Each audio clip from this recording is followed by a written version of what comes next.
Finish him off! Finish him off! He's calling for it! This is it! This is it! Your career's on the line here! Do it! Do it! This place will erupt when he picks him up! He's got him up! Oh, hell yeah! 1, 2, 3! Thank you! Thank you! We've got a new heavyweight champion! Climb the ladder, kid! Make yourself famous! I just had an out-of-body experience! What did we just see? What did we just see? He got him a power slam! He got him in a power slam! He got it! Simmons got it! Simmons has won the match! Simmons is a champion! I've always maintained that reality is for people who can't face drugs. Shit is about to get real.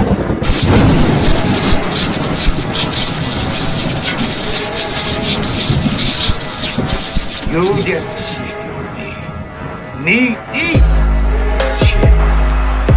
Look at the stare of the champion against the challenger. What? And now, Straight Talk Society presents Wrestling with Reality. The following announcement has been paid for by the New World Order. It's going to be the biggest battleground in the history of our sport. The biggest match in pro wrestling history. The two biggest superstars in our sport in the biggest event the sport has ever seen. The biggest match in the history of our sport. Trying to run a little scalded dog here. Enough is enough. That's enough. No! Oh, God, that's enough! Stop it! Bam! Listen, marriage tougher than a $2 steak. Who is your daddy? Who's your daddy, Undertaker? Slam! Toe slam! Who's your daddy, Undertaker? Lucifer's lips on the biggest size in the WWE! Somebody stop this! Somebody stop the damn man! Enough's enough! What? The irresistible force meeting the immovable object. Dennis got it real. Woo! WWE Dynamite. Ladies and gentlemen, may I have your attention, please? It's time. Let's rock. I can't do it. We'll do it live. So to escape from reality? We'll do it live. Fuck it. I am reality. Do it live. I'll write it and we'll do it live. No, it's live, pal. Let the slaughter begin! It is now time for Wrestling! With reality. I have come here to chew bubblegum and kick ass. Junior, look at this. And I'm all out of bubblegum. number one to be the man, baby! You have to beat the man! Heavyweight champion of the world. The time is now. Reality has become the present, and the final lesson of the pain game has begun. Have you ever heard a joke like that in your life? You are gonna wrestle my ass for the world title. You will have to kill me to keep me from killing you. Woo! The 90s have been referred to as the reckoning with truth. In the 80s, everything was clouded. Nobody ever told the truth. In the 90s, the way to go is flat out. Tell no lies. That's the way we're gonna do it. When you hear something from our lips, truth it may be, and as much as it may hurt, you can count on it being exactly the way that it is. We want the gold, sucker! Hulk Hogan, we coming for you, nigga!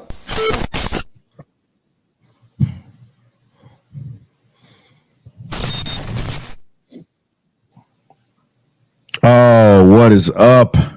Straight Talk Society. This is your host, Trevor, and we are back 2025 with a new edition of Wrestling with Reality, man. First of all, I want to give a shout out to everybody that did support the Straight Talk Society over the last year. We're looking forward to bigger and better things this year, but I am not alone. On time, man. Venkat was early to work today. I am joined by producer extraordinaire Venkat and the political prophet amongst men, MD. What's going on, fellas? Going on, Trevor? What's happening? Can't call it. Hold on.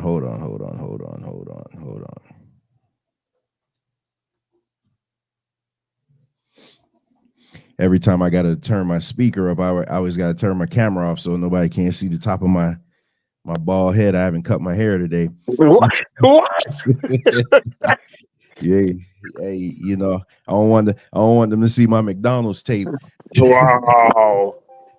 So, man, how was you guys holidays and New Year?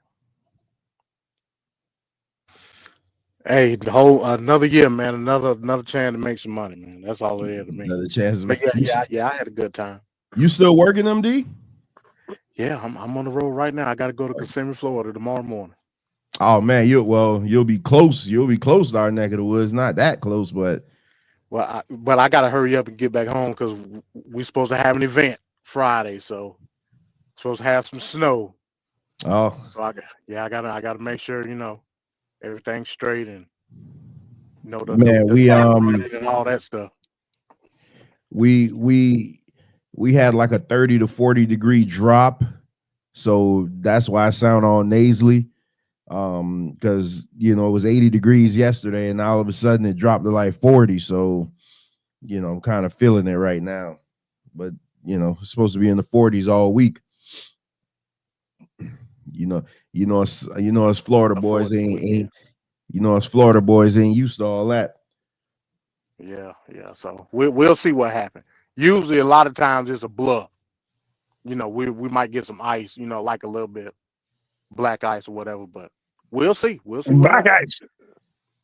So, Naruban, shout out to Naruban first of all for being here early. He normally come in about 7, but he's here bright and early today. Before you guys get into it, I got to shout out Kenny Omega versus Gabe Kidd from Wrestle Dynasty. Already set the bar high. Kenny is the real MF and tribal chief. All right.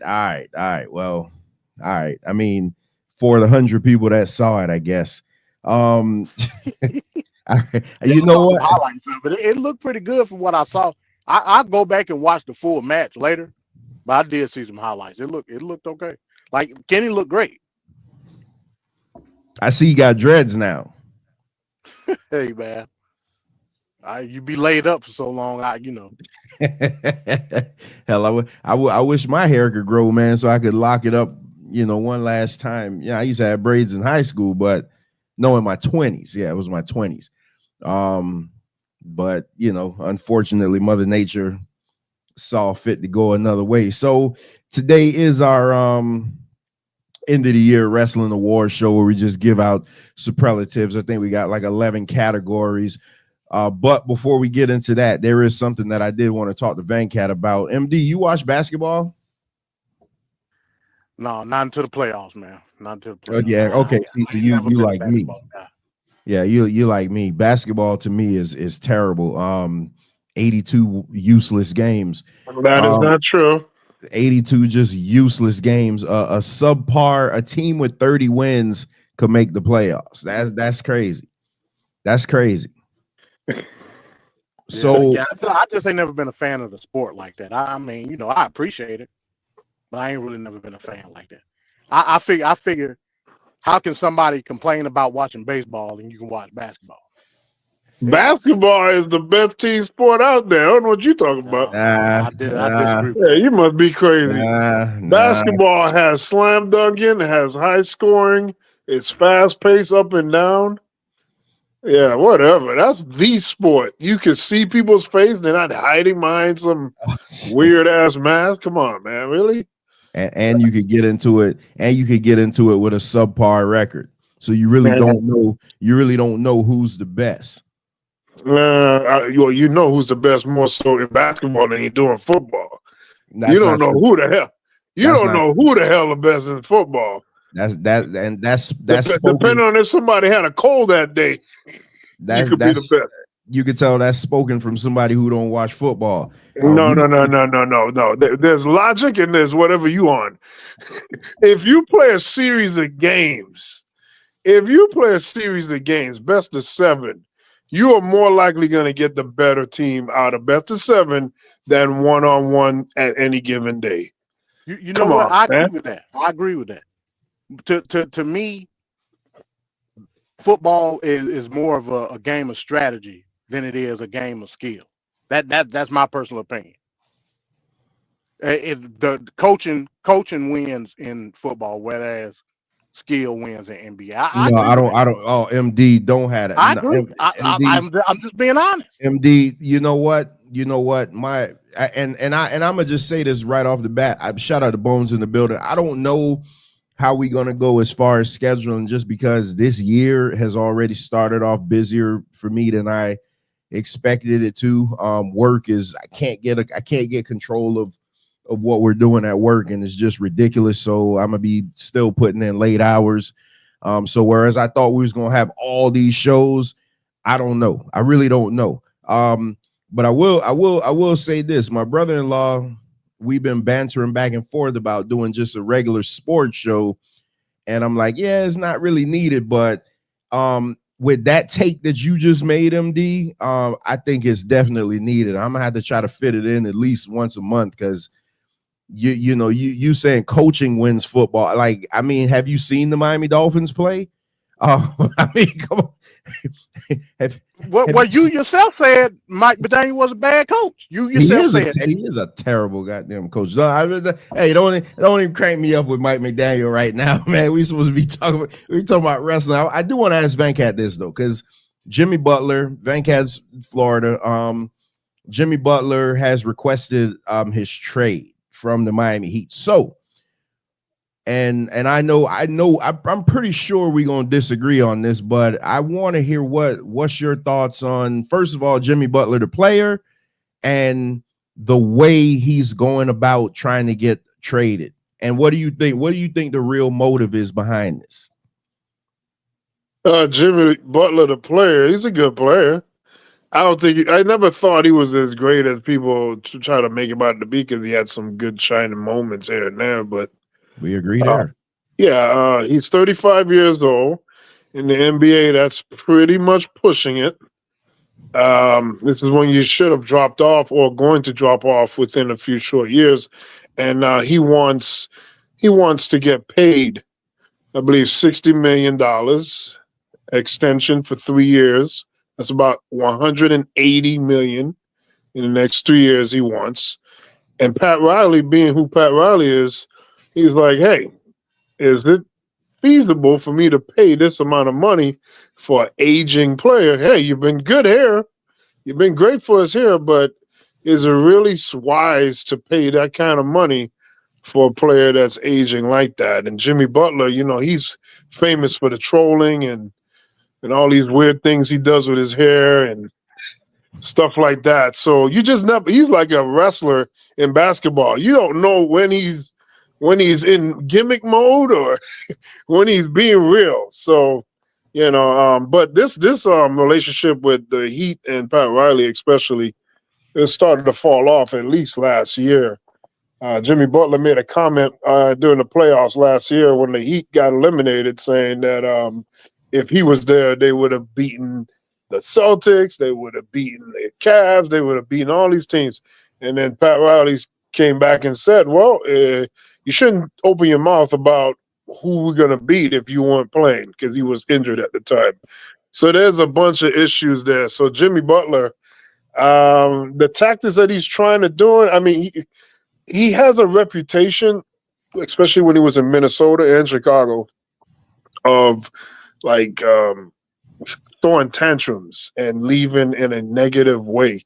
And that's been his track record. That's been on his resume. And that's not a good look.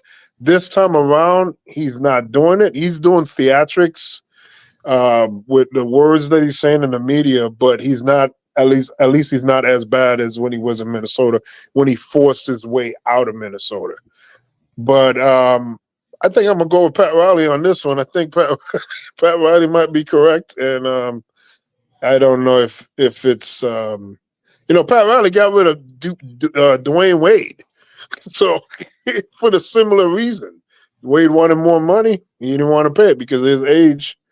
So I think Dwayne Wade mean a lot more than Jimmy Butler. So I don't know how Jimmy Butler's going to get that money, but yeah, he needs to go. And it doesn't seem like they could continue on. The Miami Heat are just dreadful right now, and all this drama is not helping the team for sure. So mark the tape, 16 minutes, 20 seconds into the first show of Wrestling with Reality. Me and Venkat 100% agree. I think this is one of those because Tyreek Hill is doing the same thing, but Tyreek Hill is still he's still performing. And I'm gonna ask MD about Tyreek Hill soon. But so my one thing is, so Jimmy Butler needed the Heat just as much as the Heat needed Jimmy Butler. Right. Venkat mentioned all the teams: Minnesota, Chicago. He was with Philly. And every time it was always this when it came to money. He's making $50 million a year right now for subpar performance. Zay always says your best ability is availability. Jimmy Butler is never there. He's never there a full season. He misses playoff games. Me and Bones was talking about this yesterday. And what Jimmy Butler does is he'll have one really great game or a great series, and then we forget the rest of the subpar year. So I agree with Venkat. He is not a superstar. We always had his superstar versus star. He is a very, very good player, and he's going to make some team that's very close to winning. He'll probably put them over. Hey, he's been here for what, 6 seasons, 2 finals, which was crazy that they got to the finals with that team, but they did. So I'll never take that away from him. But if he wants to go, I try to work out a trade for him because I don't think he's worth $60 million when you have such a terrible team. You don't want to lock up all that salary in one player when you got Bam and you got Tyler Hero. Like, I mean, that's nothing. So my biggest problem with the Heat right now, though, is Pat Riley. So you bring up Pat Riley, and Pat Riley's been with the Heat since 95 in some capacity, coaching or, what he is now, like the godfather of the Heat. I think the issue with the Heat is when you think about the Chicago Bulls, what's the first thing you think of? Michael Jordan, right? The Lakers, you're thinking about Magic Johnson, Abdul-Jabbar.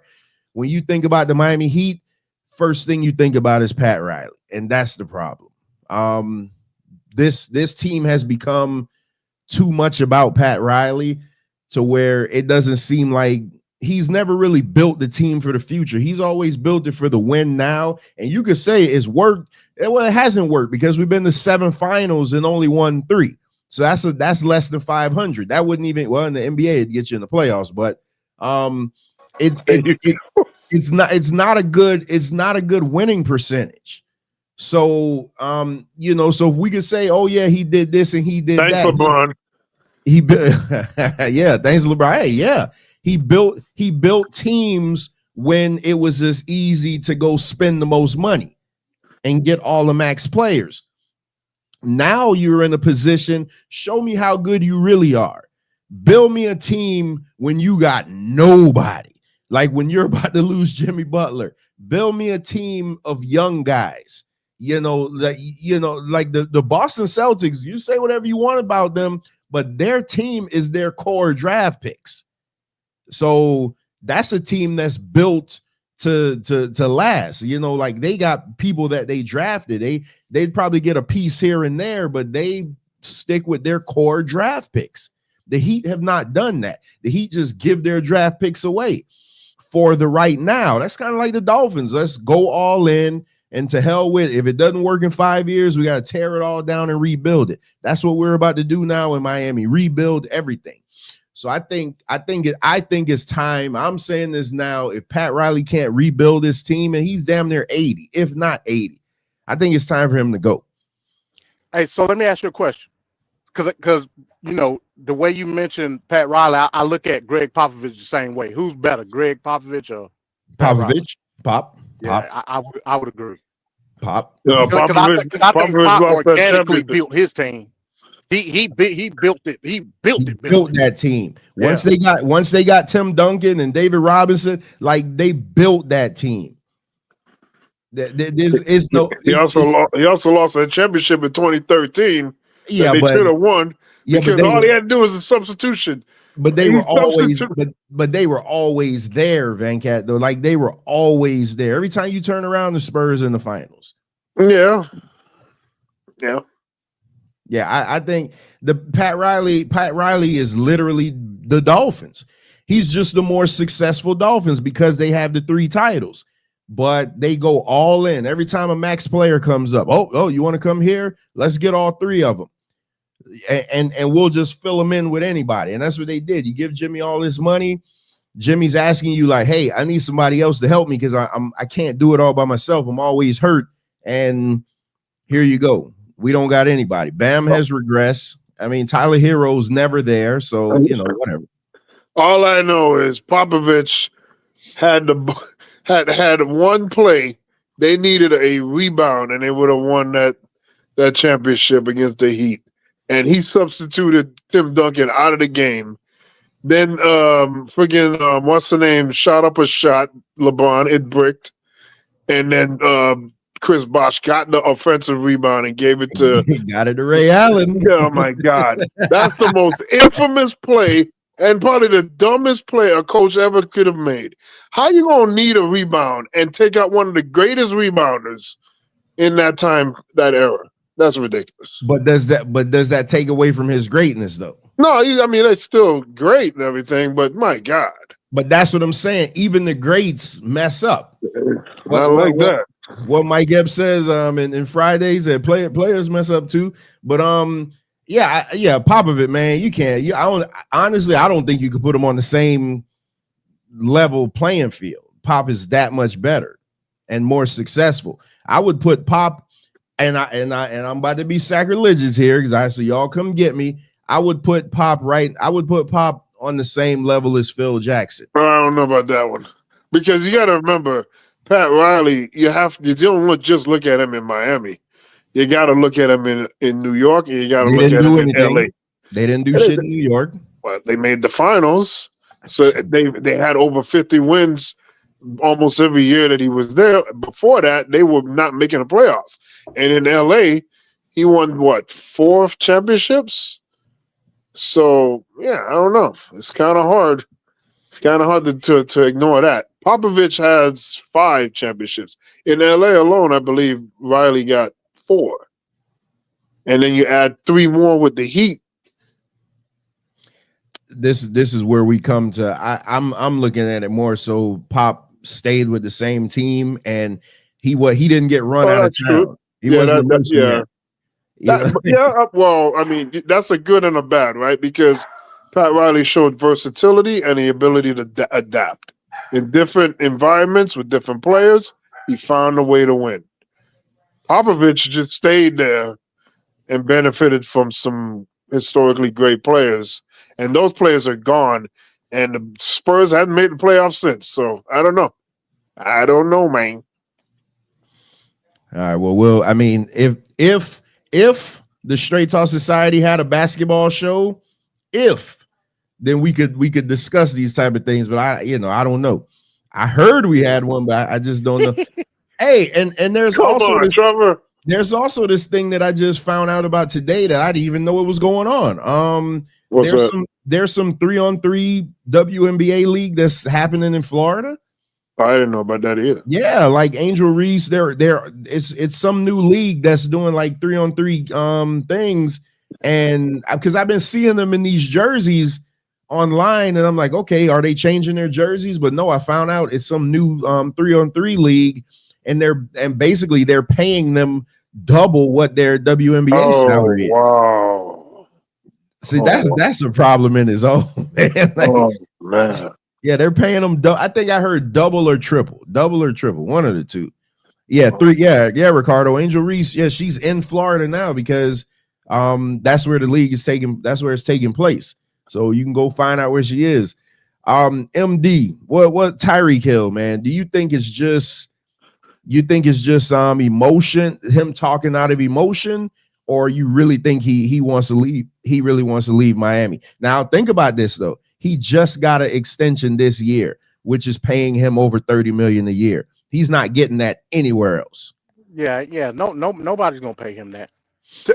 My honest opinion, Tyreek Hill is a great burst receiver. Don't get me twisted.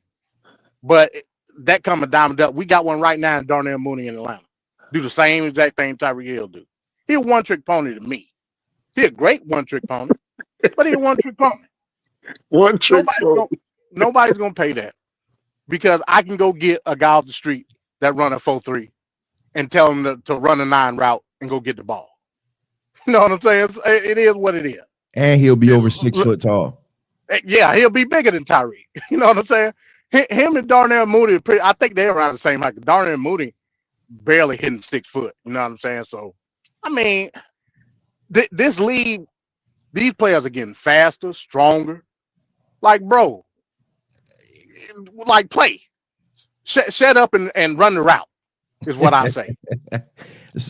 I don't disagree with you at all, man. I have done so many Beyond the Scoreboards this season, and I've said it, like, just continuously beat the drum, trade Tyreek Hill while you can still get a first round pick for him. The way this team is structured now, you don't need Tyreek Hill because the defenses have learned Mike McDaniel's offense. So all they're doing is putting the safety over the top, and you take away that explosiveness. And for the longest, he wasn't doing those crossing routes.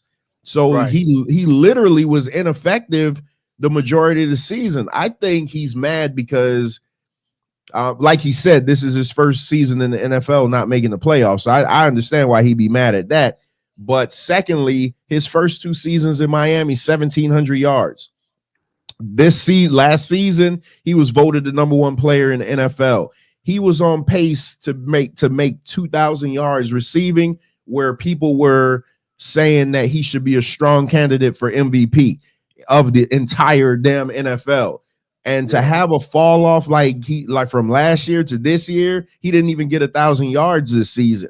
And so that I got to look it up because I just said it. I shot from the hip that this has got to be the greatest drop off ever in NFL history from a yardage, from a guy that damn near 1,800 yards to the following year he didn't even make 1,000, playing the same amount of games because he didn't miss any games this season.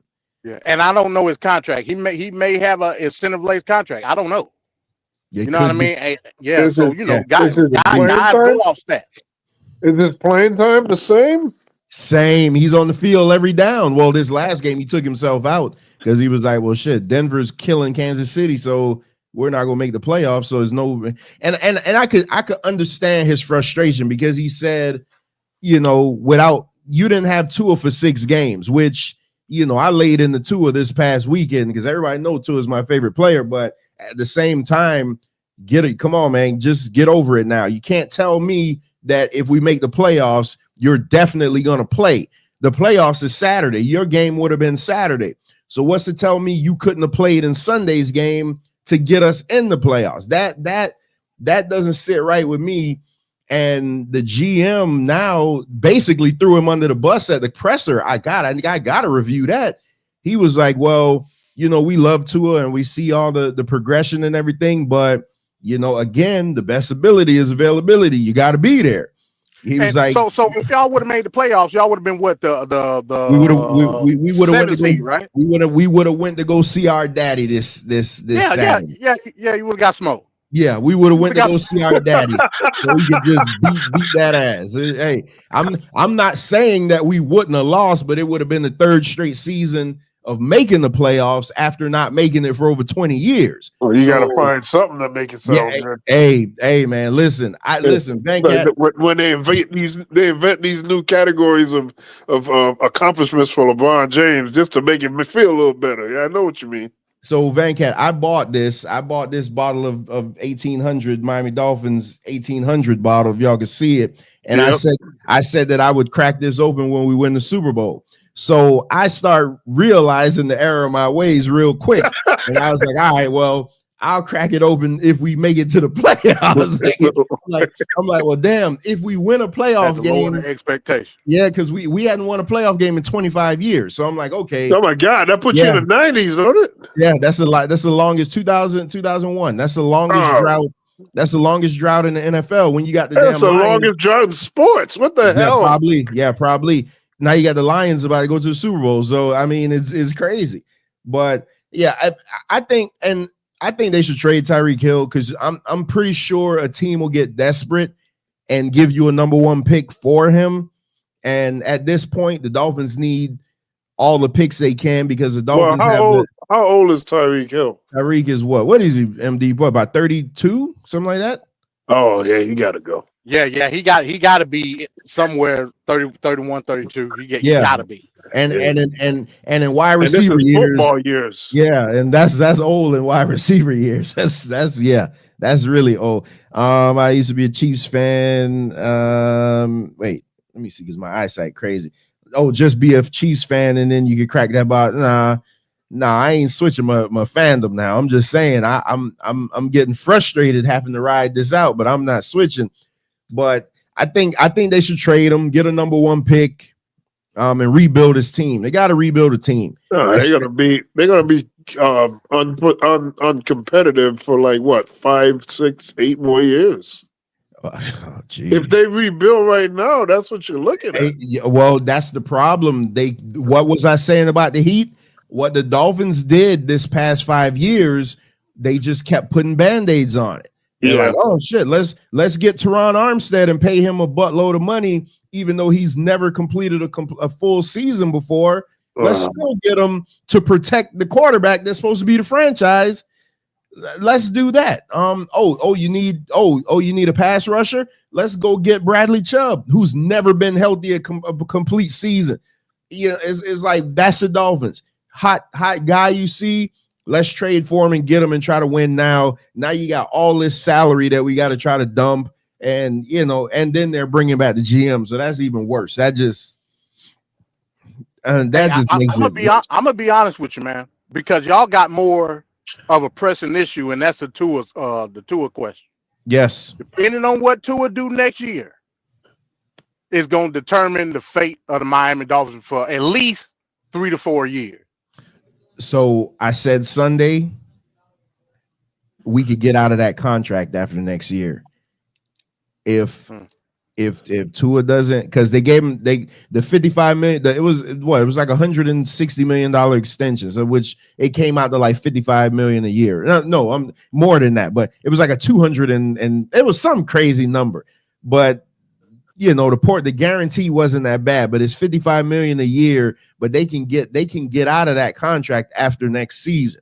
So listen, man, he has proven the one season that he's played in the NFL, he finished in the top 3 in the MVP voting. So he's not a bad quarterback. He's a hell of a quarterback. Yeah. It's an injury question, man. He can't stay healthy.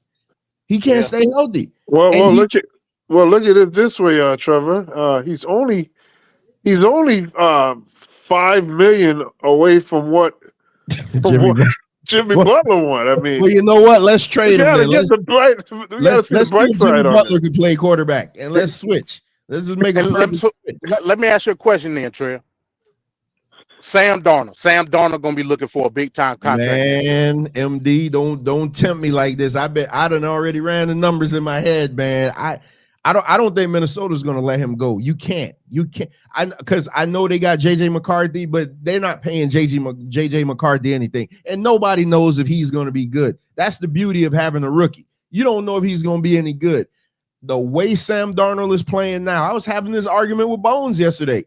That's why we gotta have a sports show. Because Bones trying to tell me is a one-hit wonder, and he's gonna fold in the big game just because they lost to Detroit. Listen, Detroit is probably gonna win the Super Bowl, so losing to Detroit ain't that bad of a deal, but I think Sam Darnold, if I'm a team that needs a quarterback, man, I'm getting on the phone.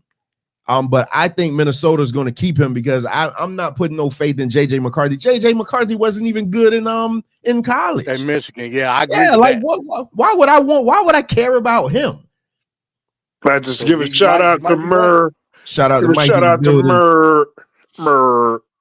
But they're gonna have to pay him though, because like I said, he was on a 1 year deal. They're gonna have to pay him. What is he making now? He probably making veteran minimum, what, like $5 million? Yeah. He probably making the minimum, the vet minimum. Like I said, probably about, if I had to guess, $5 million. Oh my God, he about to get a fuck ton of money. He about to. But I don't think it's a one. You see how this works though. You give somebody a running game, you give somebody a stud at wide receiver, and you protect them long enough to throw the ball. You see how that works? That's football. You don't have your quarterback running for his life where he has to get rid of the ball in 2 seconds every snap. Yeah, like he was doing in New York. Yeah, that damn show what he was doing in New York. That's what I'm saying, man. It's not that hard. That's what you build. Hey, Chris Greer said at the end of the press conference, "Oh man, we got to start back rebuilding the O-line." I'm like, start back? Like you had a chance for 8 years to build an offensive line, and we still talking about a bad offensive line. Oh my goodness, bro! Like, oh man. Well, clearly there is a need here for sports talk here. Yeah, because me and my brother-in-law, like I said, I got a lot of groups, man, and in my other group, man, we always arguing about this type of stuff, and me and my brother-in-law don't agree on anything. One of them, the other one we do, but the one he's been on the channel a couple of times, D-Lock, we don't agree on anything. Because his big, let me see what MD thinks about it. So MD, we're gonna get to the awards. Trust me, it's 11 categories. It's gonna go fast. Allegedly. Yeah, well, that's up to Vanguard, but why is it always me? We'll get up. We'll get to it right after this. But MD, the guy from Boise State, was gonna break Barry Sanders' rushing record. And well, he came up like 38 yards short, which is crazy. But yeah. You talking about Genty? Yeah, Genty, but they were counting the playoff games, and plus I think he played like 2 extra games in the regular season. You think that should have stood if he broke the record? I mean, you could use that same argument with Saquon. So I mean, it is what it is. Genty is phenomenal. I ain't gonna say he ain't. I don't know, MD. You don't know. Boise State had another running back, Ian. Oh my goodness, when they played Alabama, you remember that one year? You saying the conference is trash? I say the conference is trash, and he's gonna be subpar as hell. I don't even think he'll be a first day draft pick.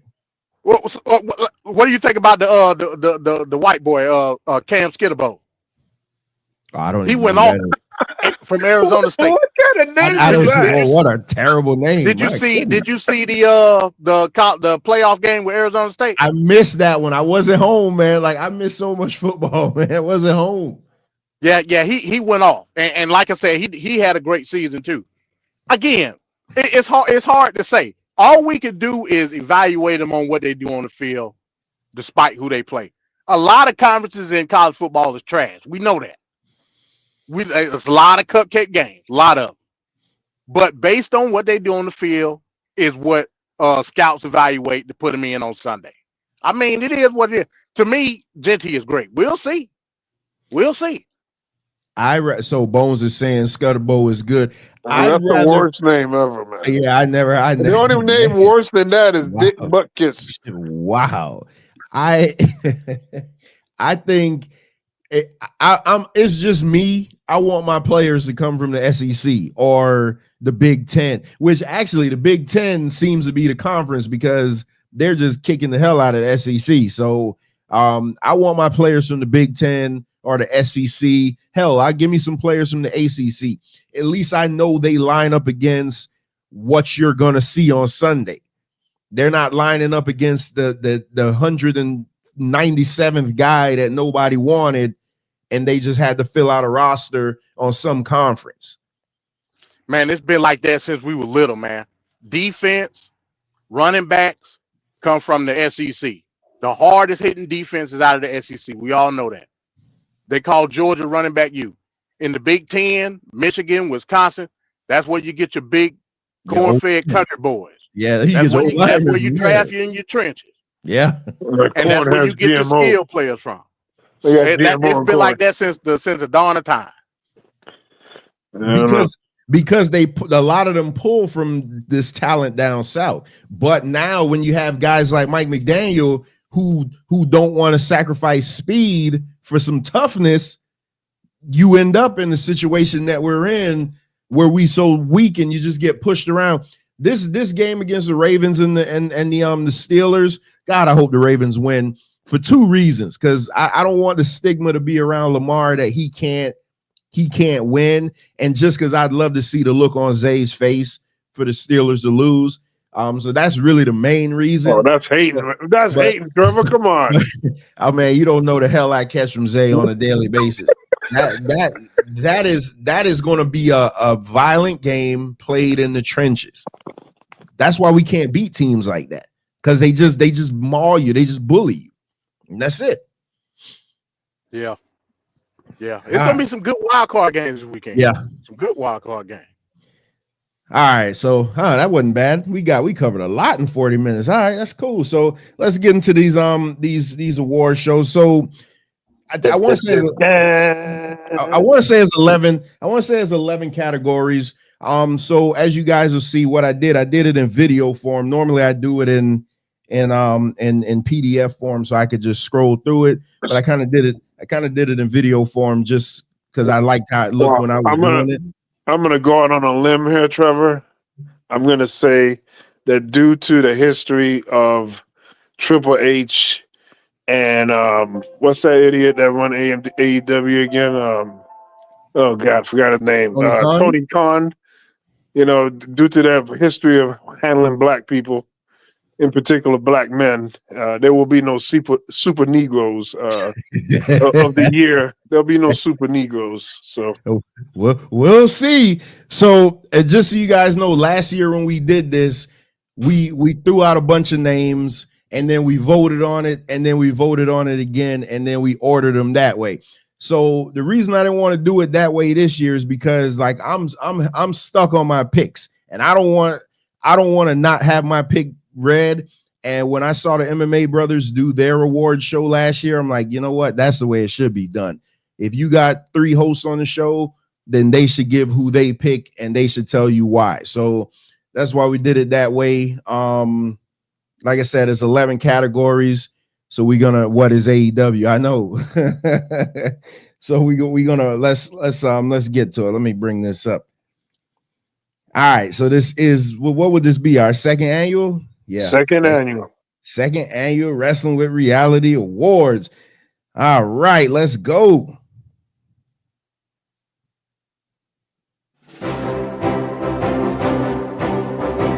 And our first category of the evening is worst wrestler of the year. Now, you know who it is. Well, hold on, because you're gonna jump the gun. So the way we're gonna do it is we'll MD's up first, so it'll just keep going like that. MD, Venkat, myself, MD, Venkat, myself, and it'll scroll into our picks.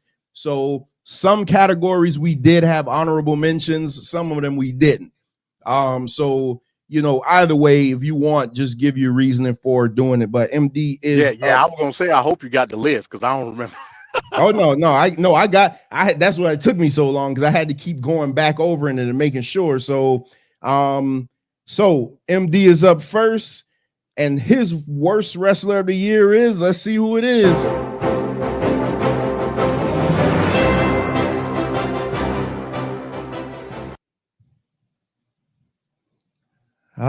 The learning tree, Chris Jericho. Look at him titties. MD, why is Chris Jericho your worst wrestler? Well, let me say first off, Chris Jericho is going into the Hall of Fame. We all know that. He'll always be revered for the stuff that he did. No question about it. A pioneer in wrestling. But the reason I made him the worst wrestler of the really not for anything that he did, even though the stuff that he did was terrible this year. Don't get it twisted. The fact that Tony Khan force-fed him and stuffed him in our faces week after week after week on AEW television for no good reason at all is the reason why he's the worst wrestler of the year. So don't blame Jericho, even though Jericho's been pretty bad. Blame Tony Khan because he's the one that did it. Meaningless storylines all year long. The FTW stuff is horrible. What was the stuff before the Learning Tree? Not the Inner Circle, but the Jericho Appreciation Society. Yeah, Jericho Appreciation Society. Just putting random wrestlers in a faction with Jericho, back to back to back, essentially, from the Inner Circle to the Jericho Appreciation Society to now the Learning Tree, and poor Big Cass, because that's what I'm always called Big. Like he been in all of them. He just there. No push for him at all. He just there. The stuff that he did with Taz's son, like I don't need to see that. I just don't. It did nothing for her at all. Like into obscurity. He went and several other people. I'm glad to see people like Brian Keith on TV at least. But the stuff that he's doing is terrible. It's just terrible. The bad apple or whatever they call it. Like this is horrible. So the reason that I said that Jericho is the worst wrestler of the year, not essentially for what he did, even though what he did was terrible, but because he was force-fed to us for no good reason. Okay, that's a good way to look at it. I didn't think of look at it that way. So up next is Venkat. We do have our first honorable mention. So Venkat's honorable mention for worst wrestler of the year is,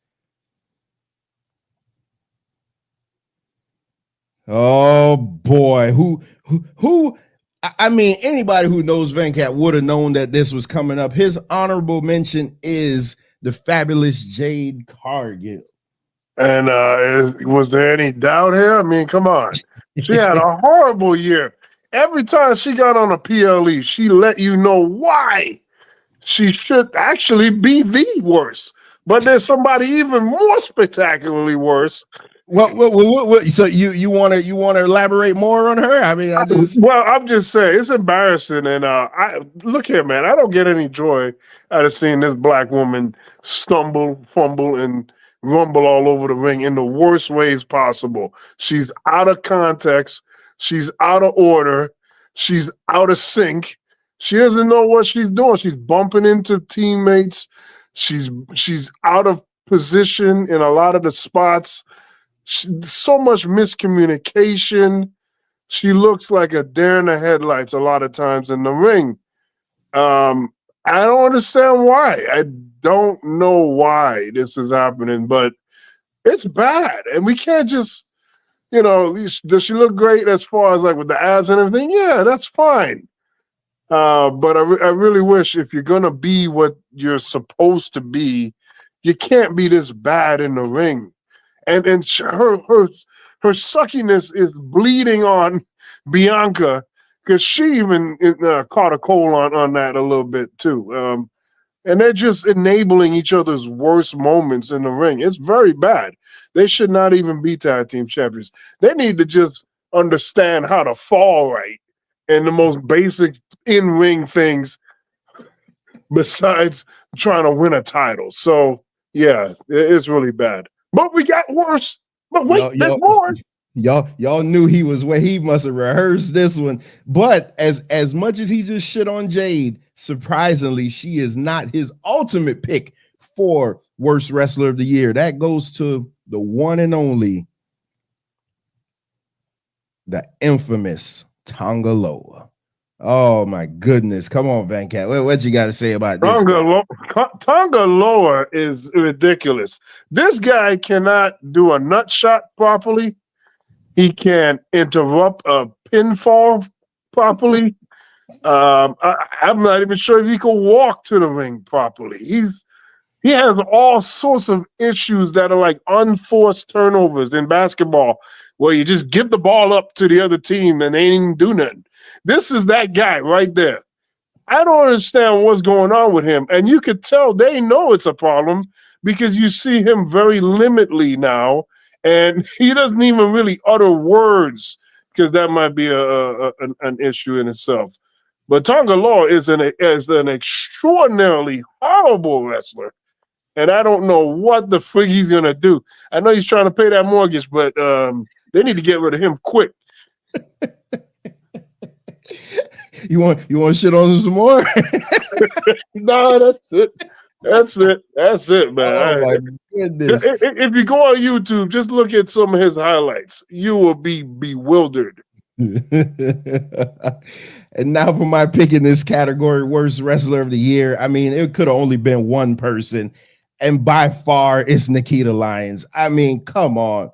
When you talk about wrestling and what wrestling means, same way Venkat says that Jade can't like walk and chew gum at the same time. She's so uncoordinated.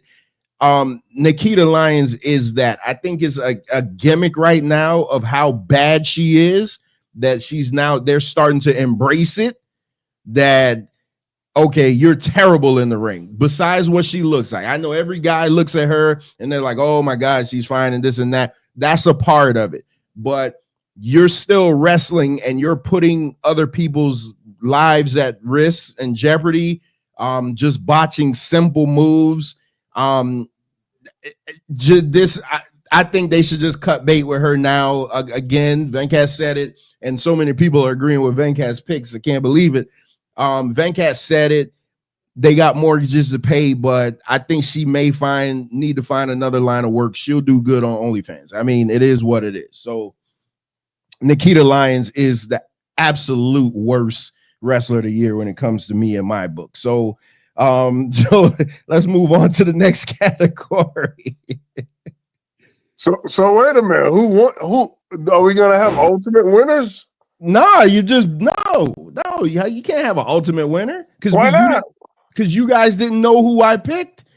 And that's what the only thing I didn't like is that I knew y'all picks. I didn't like that part, but that's the cost of doing business. Can we get the panel to say who is right amongst the three of us?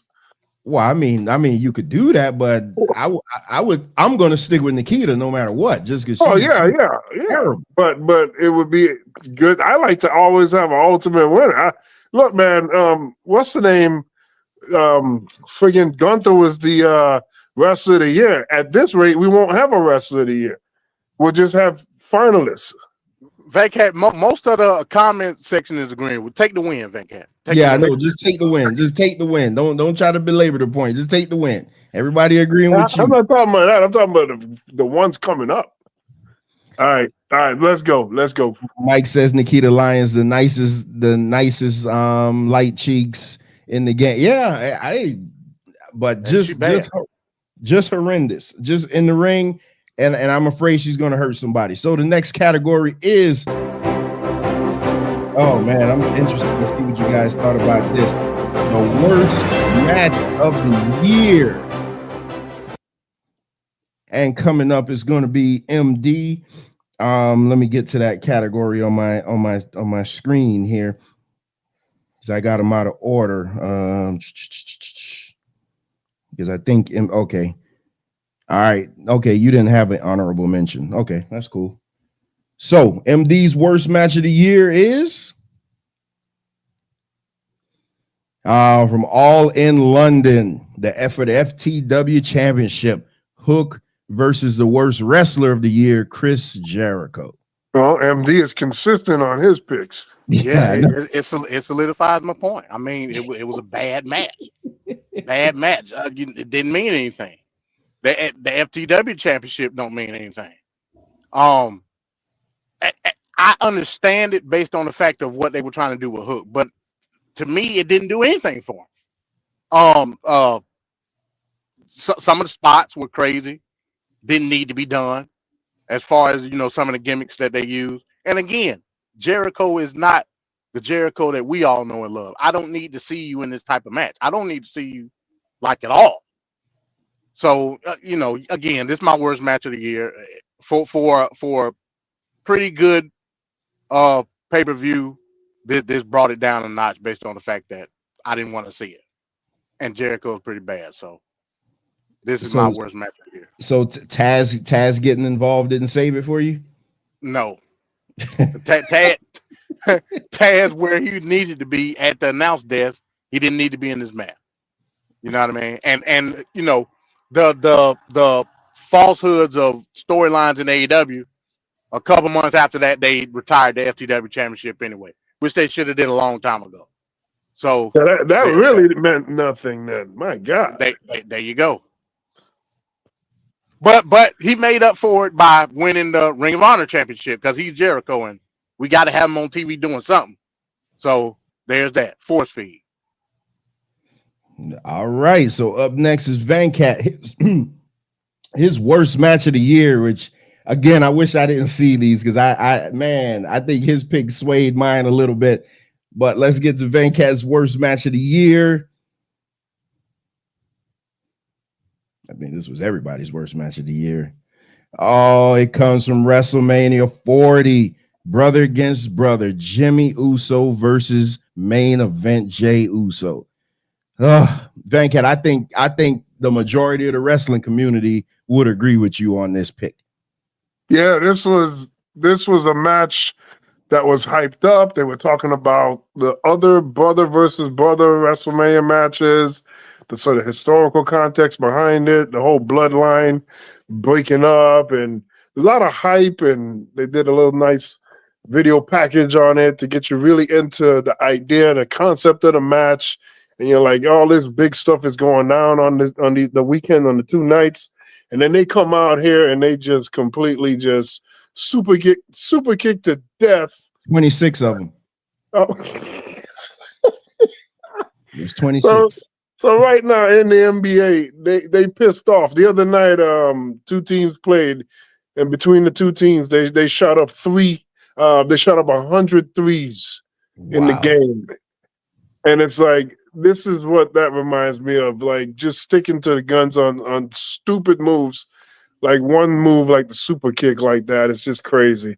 So there was no reason to do this, and I feel bad for Jey Uso more than anything because I think Jey has did a great job in shaking this stink off and being more popular and getting more fan engagement, being in more high-profile matches and doing good for himself. But this match right here is just horrible. And I saw an interview with Jey Uso, and he was talking about it. And I do respect the fact that he did not make any excuses. He wished the match was better, but he acknowledges it was not great. Some people would just dance around that, so I appreciate that. But this was a horrible, horrible match. This was the moment where you went straight to the bathroom. You may mow the lawn, you may do all kinds of things, but do your taxes, but anything but watch this match. So this is straight trash. Mike said that this is the Tamatonga of matches. That's all you need to know right there. That did it right there. And Bones, this was the video. Yeah, the video package was fantastic. Like they could kill some video packages.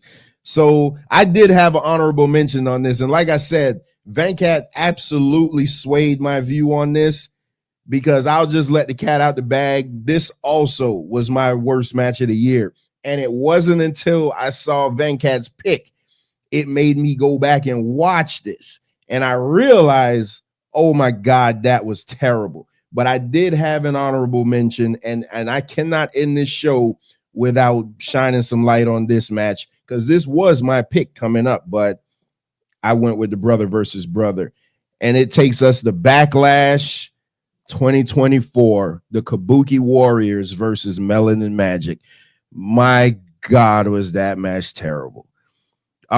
It was at that moment, me and Venkat got in a big argument at the beginning of the year about Edge versus Jade. And you guys know if I'm wrong about something, I'll come back and say it. I'll come back and say it once I have proof. And I'll say Venkat was right. I don't know how it's going to play out, but Jade is nowhere near where she should be in the ring. I was sold a bill of goods, I guess, because I didn't watch her enough in AEW to see how they protected her. But in WWE, you actually got to be able to work. She is someone who needs a year or two in NXT to just hone her craft. She's getting by because of her look, which is fine. Her look and her entrance. But if you're going to do this as a career, is not going to work with that limited ring set. Her pump kick alone, she can't do. And that's like her bread and butter. And you're right, Venkat. She has brought Bianca Belair down. We were at a house show a couple of weeks ago, and you talk about Jey Uso. Jey Uso is the most over guy in the company. Man, when you see all those white people doing that yeet thing, it is crazy. But she brought Bianca Belair down big time. I actually rather the team of Bianca and Naomi because at least they're more fluid in the ring. They're a more cohesive tag team. Jade, they just need to reveal Bianca as being the person who attacked her, and you know they have their blow off feud, and they got to do something because it's not working. When you can't have a good match against Asuka and Kairi Sane, then you're the problem. And that's Asuka and Kairi Sane will bump for anybody, and they will make anybody look good. But it didn't work. This match was terrible. And this was the Backlash card that was in France that had one of the greatest crowds we ever saw. And if it wasn't for that crowd, this match would have probably went down as the worst match in history because that crowd masked a lot of their mess up. So yeah, this was my honorable mention. This was going to be my pick until I saw Venkat's pick and it reminded me. And you know, ultimately, my worst match of the year, I agree with Venkat, is the brother versus brother. It was just terrible. It was terrible. So since we got a 2 out of 3, that has to automatically be the win. Venkat won an ultimate winner no matter what. Venkat don't care. He's like, no, man, we gotta have an ultimate winner. Yeah, we do, man. All right, so I guess the brother versus brother, just the worst, man. All right, so our next category is the worst pay-per-view of the year. Damn, I wish I would have had these things in order on the screen that I'm looking at. Oh, okay, here we go. All right, worst pay-per-view of the year, and MD is up first.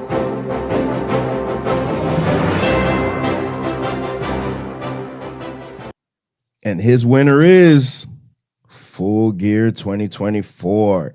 MD, you probably the only one who saw this. Tell us why. It was bad, man. It was bad.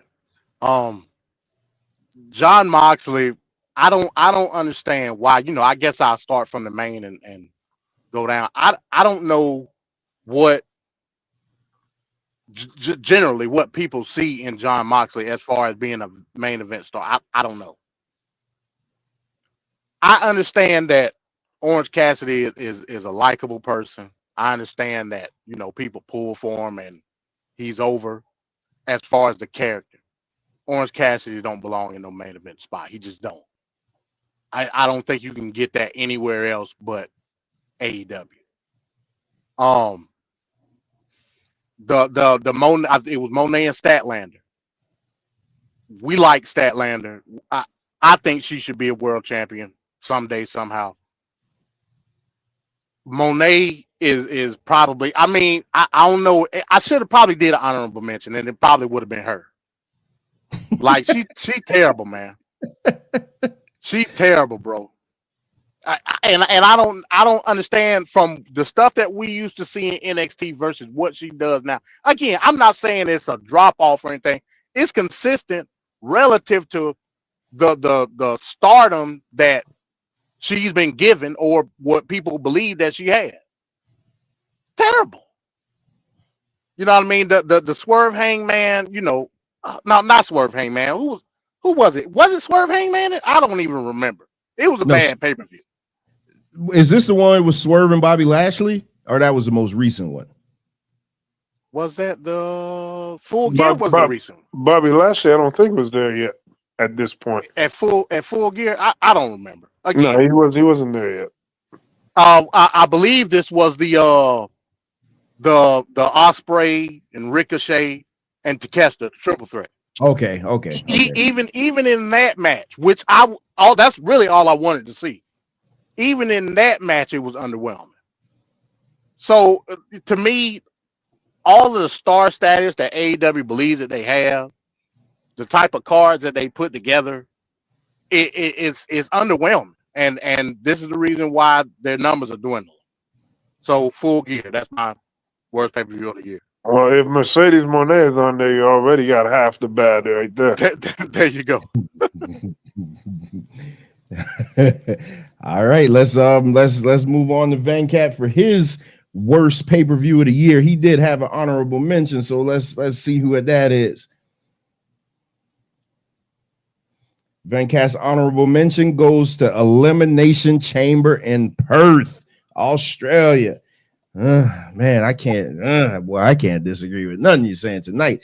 Ruben's pissed though. He said, y'all tripping. It wasn't great, but it wasn't really that bad. Talking about Full Gear. So Venkat, what made this show so bad? This, just watching it, that nothing felt great. I think the best thing was what's that guy?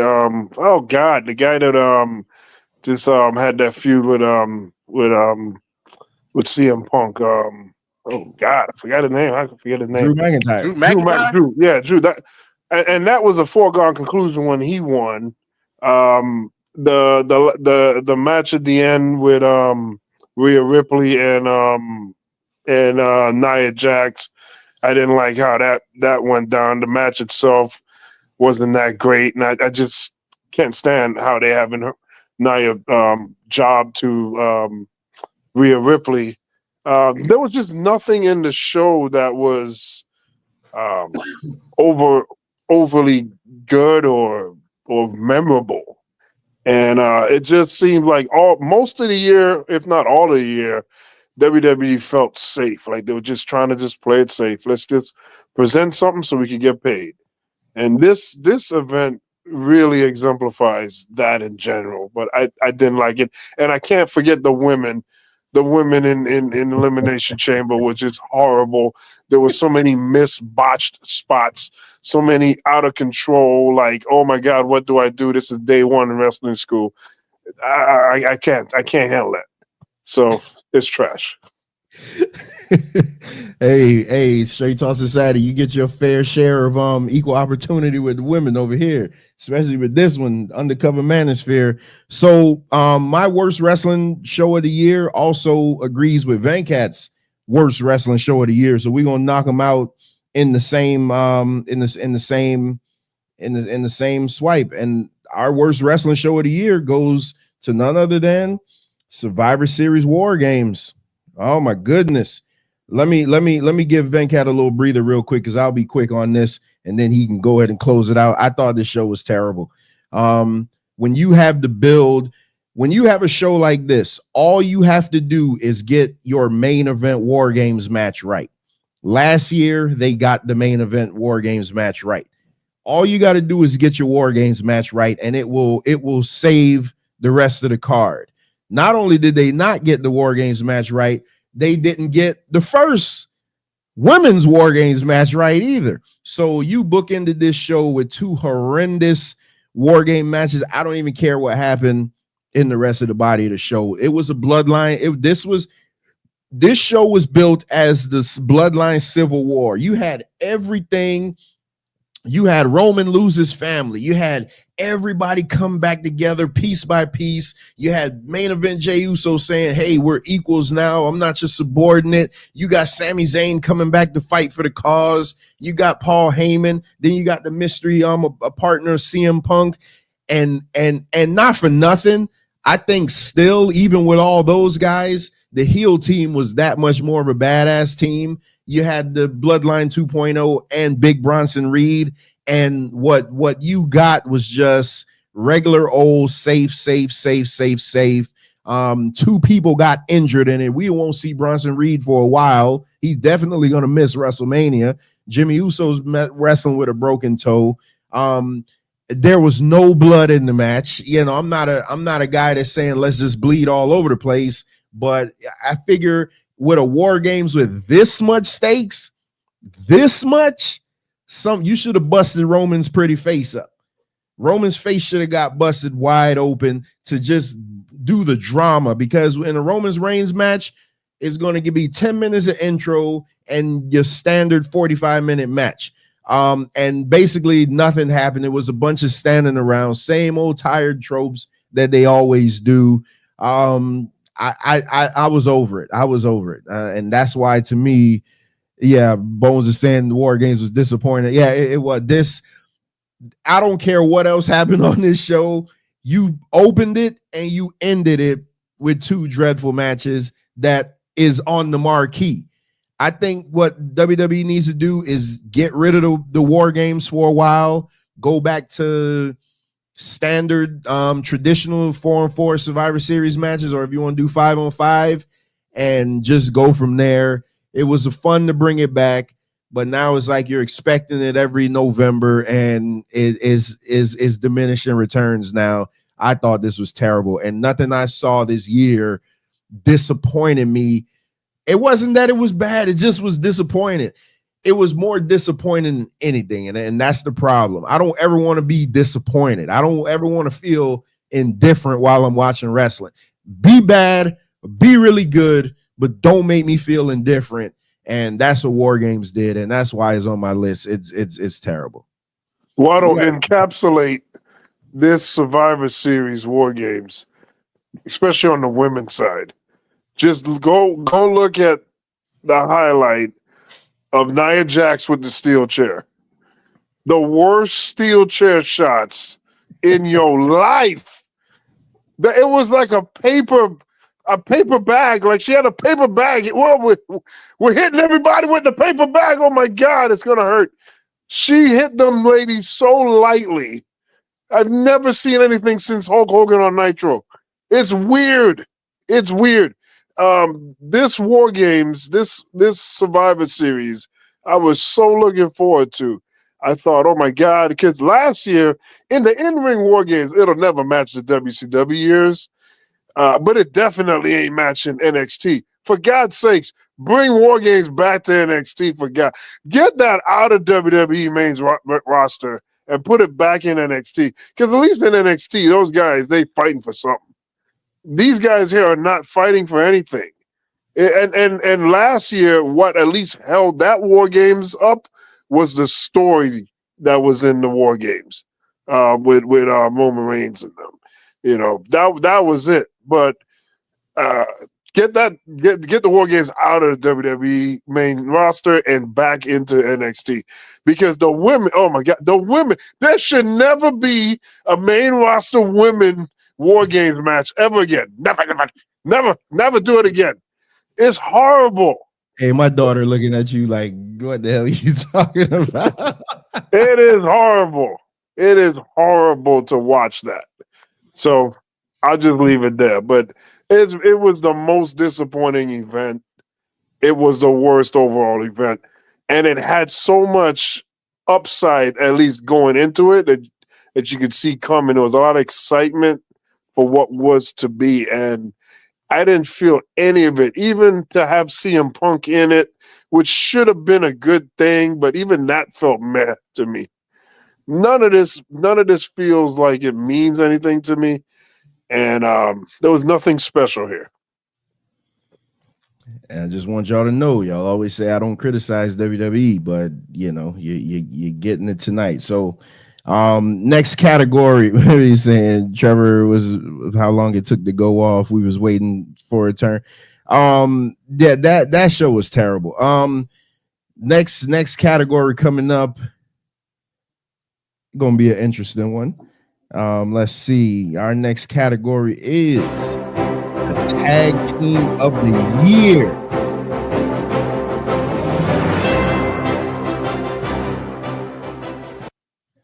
So we're going to start off with MD for his tag team of the year, and he does have an honorable mention, and it goes to none other than the Judgment Day. Now, this is the Finn Balor and Damian Priest iteration of the Judgment Day. MD, what you got to say about them? Yeah, man. I mean, they were good for what it was. As far as their implementation of what they were doing within the Judgment Day and long reigns. They had long reigns with the titles. I believe within the year they held the titles twice. Some great matches along the way. I believe with them being the champions, it helps solidifies Damian Priest's character within that heel version of what he had within the Judgment Day. It was a good tag team. Did nothing for Finn, unfortunately, but hopefully that'll change in 2025. I don't know what's going on, but as far as the team within itself, those titles helped solidify what they were doing within Judgment Day, early and mid 2024. So yeah, that's my honorable mention. Finn Balor, Damian Priest, Judgment Day. All right. Judgment Day is his honorable mention, and MD's tag team of the year is Matthew and Nicholas Jackson, the Young Bucks. Yeah. This is my tag team of the year. What they were able to do with the EVP gimmick was great in the beginning. It was great. So and it helped solidify themselves as being relevant again within the tag team division. I never looked at the Young Bucks booking themselves to the titles. I never looked at it personally. I mean, some people might, but the way that they did it and then how they embraced the EVP role in the beginning when it all started, getting away from the elite stuff, it was great. Again, we saw how it all went in the latter portion, probably after the CM Punk tape. But they, that don't take away from the stuff that they were able to do. Some great matches with FTR. Hopefully we get some type of finality with that.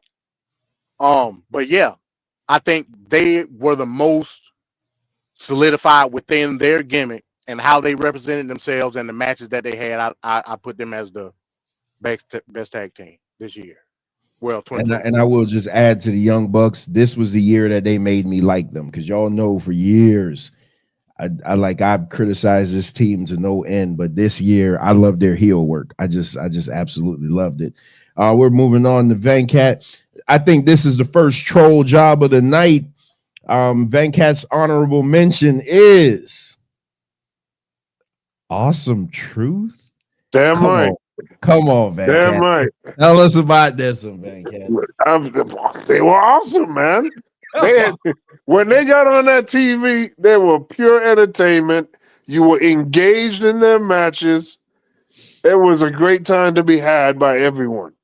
Great stuff, and they worked great as a team too. So yeah, I can't say anything better about them. They were great. They were great. Not remember, this is tag team wrestling in 2024. There's not much of any tag teams that'll work for damn to begin with. But these guys, they work great. You can tell they know each other. They know what to do. How could you not like what they're doing in this ring, especially R-Truth, man? Come on. Well, I know I'm calling shenanigans on the Super Duck, but I don't know. I'll let it slide.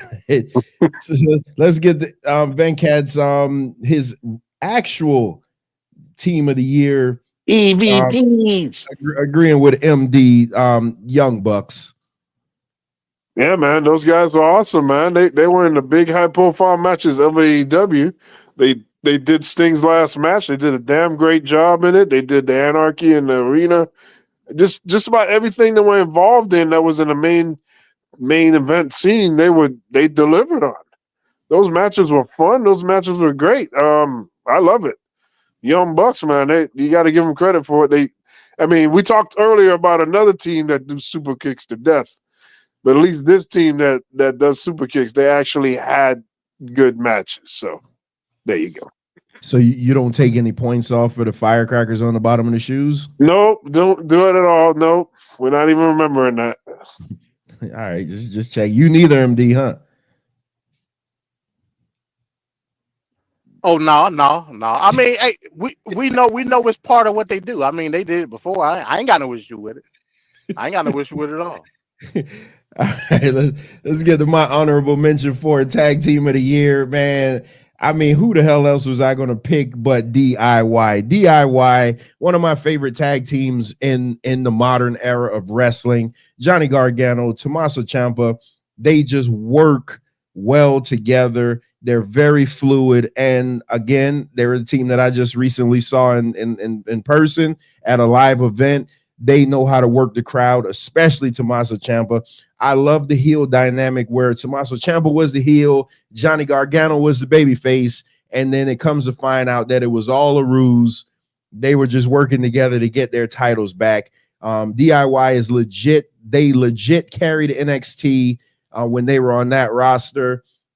It took a while for them to get warmed up to the main roster, but now the main roster is starting to come around to them, especially at the live events. DIY is my pick for the honorable mention. But Naruben, you know that you could count on me because my pick for the best tag team of the year is none other than Fraxium, Nathan Frazier and Axiom. If anybody watches NXT, you know that there has not been a tag team match on all of wrestling that could compare to anything these guys have done. These guys have defended the belts at every single show. They also run this dynamic where Nathan Frazier is kind of the bad guy. Axiom is the good guy. It's like they're kind of one-upping each other. Nathan Frazier will take on extra matches and still act like he's okay to compete for the main match, and then one will have to carry the other. Their fluidity in the ring is second to none. They made Chase U look so good when Chase U won those titles. It was Andre Chase is not supposed to look that good in the wrestling ring, but Nathan Frazier and Axiom are absolutely the best tag team in all of wrestling when it comes to me, because I think they could work any style, big man, small man. They can work a speed game. They'll slow it down if you need be. It is awesome. Now, I can't wait until they translate over to the main roster to, help revitalize the tag team division. But when it comes to 2024, my tag team of the year is none other than Fraxium. Just fantastic. Just I've never seen a bad match from them. Never. And so before we move on to the next category, though, very, very interesting. Last year, our tag team of the year was FTR. Nobody even picked them even for honorable mention this year. I thought about it. Very interesting. But they didn't do anything this year. They never were on TV. I know. That's ultimate. Yeah, that's what I'm saying. But I thought about them when I was thinking about that team of the year.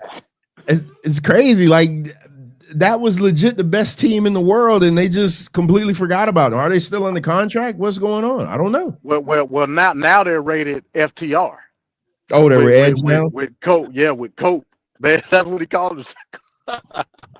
Cope or Coke? Cope. COPE. Oh, okay. All right. So the tag team of the year is going to be the Young Bucks due to the 2-3 vote. Yeah. I mean, y'all can say that, but I'm still sticking with Fraxium. But I get what you're saying. But yeah, y'all can have that though. I bet you, a Fraxium versus Young Bucks match would probably be the best thing you ever seen in your life. Man, oh my God, the frenetic pace that they would go at. Because this is the one team that I really think could keep up with the Young Bucks. Like if the Young Bucks go back to their old style, where they're just go, Jesus Christ, man, a match between these two would just be absolutely insane. So let's move on to the next category. About halfway through promotion of the year, we're gonna fly through this one.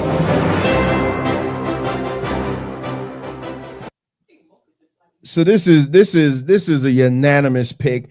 The three of us honorable mention.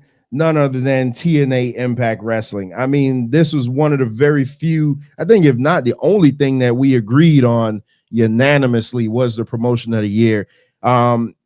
Just by default, to me, just by default, TNA just wins.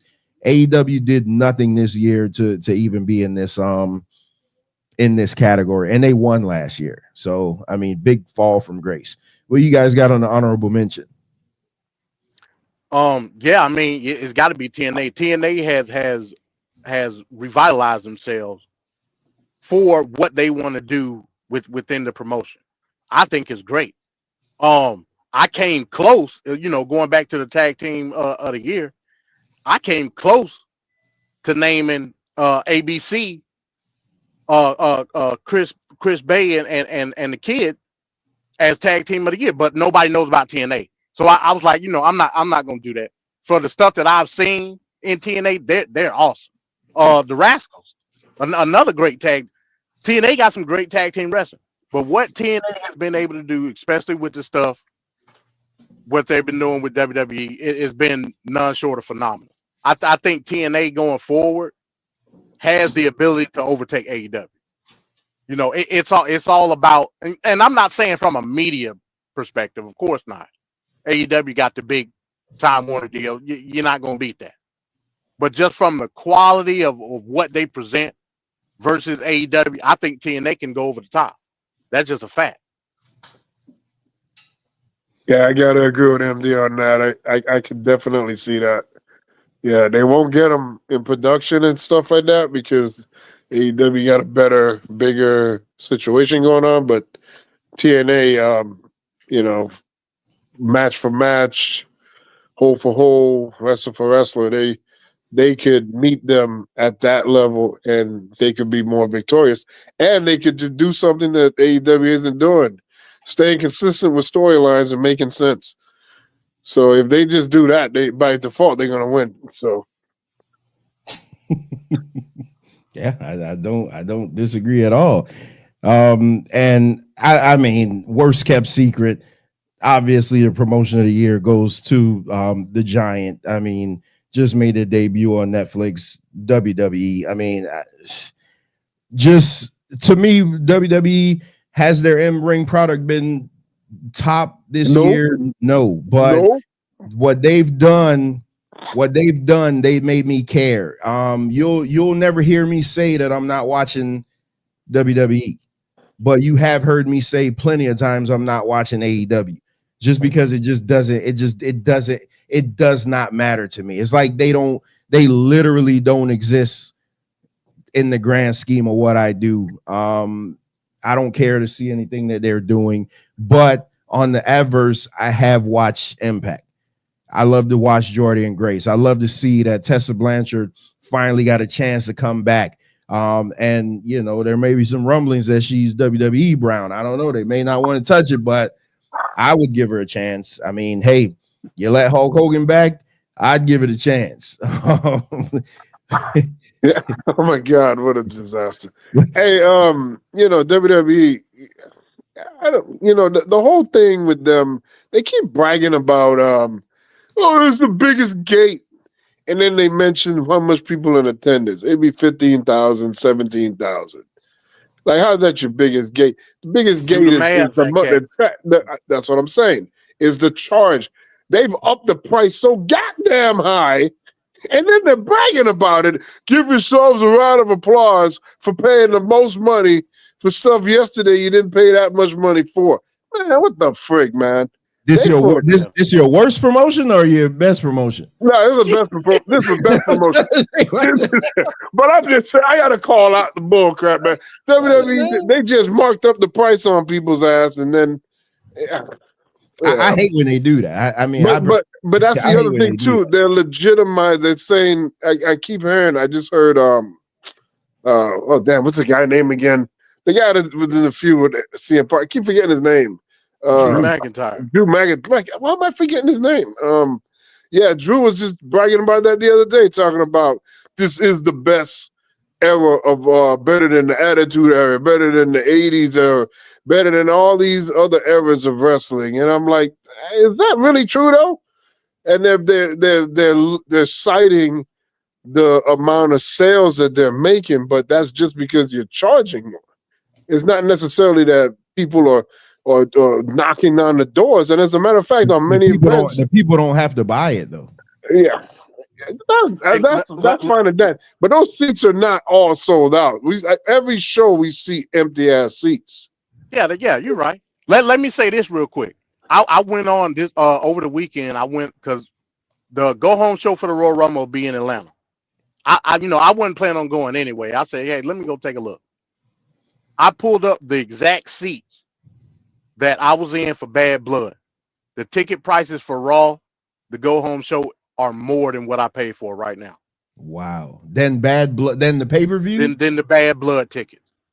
And you were in a suite for Bad Blood, right? I was in a suite, yeah. Wow. What they doing is what they did with eggs. They up in the damn fake inflation. They increasing it as a marketing tool. Then they're going up and up and up as time go by. They're just systematically just going up and up. Not because, oh man, this upcoming event is very hot and people want to see this. No, it had nothing to do with that. It could have been Dominic Mysterio in the main event. It's still going to go up because that's just the strategy. And as long as they could get away with it, they can make it look like it's way more successful than it is. So I don't like the disingenuousness of it. They're making you feel like as if what's going on right now is the best thing that has ever happened. It's just, they're just exploiting a money issue right now. And that's it. The product is not hotter. Do people have to pay for it though? Yeah. God, they got trouble in the book. People, after the pandemic, people want to see live stuff. They want to go out and watch stuff. That's just what they want to do. All sports are experiencing that right now. That was 4 years ago. Yes, and people are still coming out of the mentality of missing out on things, and they're saving up and they're flying more. I know firsthand. I see the amount of people coming through those airports, man. It's crazy. They're just going out doing things in general because people are like, a lot of people that we knew and loved died, and all this lockdown stuff, that's still on their mind, and they're still working their way into just changing the way they used to live, and now they're trying to live this way now. So that comes with the territory. They're just exploiting the situation. I don't know how it's going to last because they don't have the product to support it. It's not the greatest product. You're going to tell me that anybody in the ring today is better than Bret Hart or Macho Man or Dean Malenko or Eddie? But are you paying for the matches though, Van Cat? Or are you paying for the experience? Van Cat, what's the last wrestling show you went to? All right, I want to hear. No, I'm saying what's the last wrestling show you went to? The 90s. I've been to a few this year. Well, last year. What's the last wrestling show you've been to see the experience? It's not the same. They're not the same. But yeah, the experience is different. Again, which I can understand those prices on the pay-per-view. I can understand it from an experience point of view, like with a Bad Blood. Bad Blood, we were there all day long. You know what I mean? The pop-up store, wrestlers walking around. It was a great experience. Paying that same price for like Monday Night Raw, I can understand what Van Cat talking about. But again, I mean, you talk about wrestling, which I don't like when they do it. When The Rock said about the gate and everything, I'm like, damn, why y'all keep doing that? That's stupid. But UFC does it every single pay-per-view. So if WWE, okay, so case in point, WWE just ran the Intuit building. God, that's a fantastic arena. UFC will be there. UFC will be there in 2 weeks. UFC is going to triple what they got. Same amount of people, just that UFC's tickets are so much more expensive. Well, you know what's going to happen when Dana White does his press conference? Bones is in the building. He'll tell you, Dana White, the first thing he's going to say is our gate was $50 million or something like that. It is what it is. You think those UFC guys are going to be like, oh man, why are you saying that? We don't want to pay all these. Why are we paying 20 times more than what we were paying in the 90s? It is what I mean. It is what it is. Like you pay. You don't have to do it. Like I said when we bought this house, the first thing I said is I'm going to build over here so that I don't have to go anywhere, so I could do the experience here. I love going to wrestling shows, but I rather watch it at home. Love going to football, but I rather watch it at home because I don't want to deal with. I don't like people. I don't want to deal with people. But you don't have to go and pay those ridiculous amounts. Hell, we was at the wrestling show the other day. My daughter bought a Jey Uso shirt. How much does that shirt cost? It had to be a cool 40. It was probably about $30-$40 for a kid's $36 for a kid's shirt. And the line was all the way down the corridor. Yeah. They can do it. It's not probably not right, but they could do it. And everybody's doing it because I looked at some AEW ticket prices. They're comparable to what I pay to go to WWE shows. And you would think that they try to give you a discount. MD was at a AEW show a few months ago, and what he told me he paid was like $100 more than what I paid for a WWE show. So I'm telling you, it's entertainment in general is ridiculous, man. There's a concert coming here in February. I'm like, oh man, let me go ahead and get these tickets. Those tickets was $1,500. I was just at a concert in that same building, sitting in the same exact spot, and those tickets probably was $200. I mean, I don't understand why people are paying for a concert. Sometimes these bastards come late. Everybody's doing it. I don't know.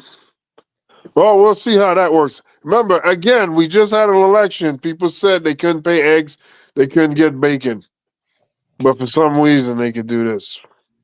Hey, MasterCard go a long way. my daughter said, y'all still doing the award show? We always do this. We always do this. Act like you know. So let's get into the next. The next category is best.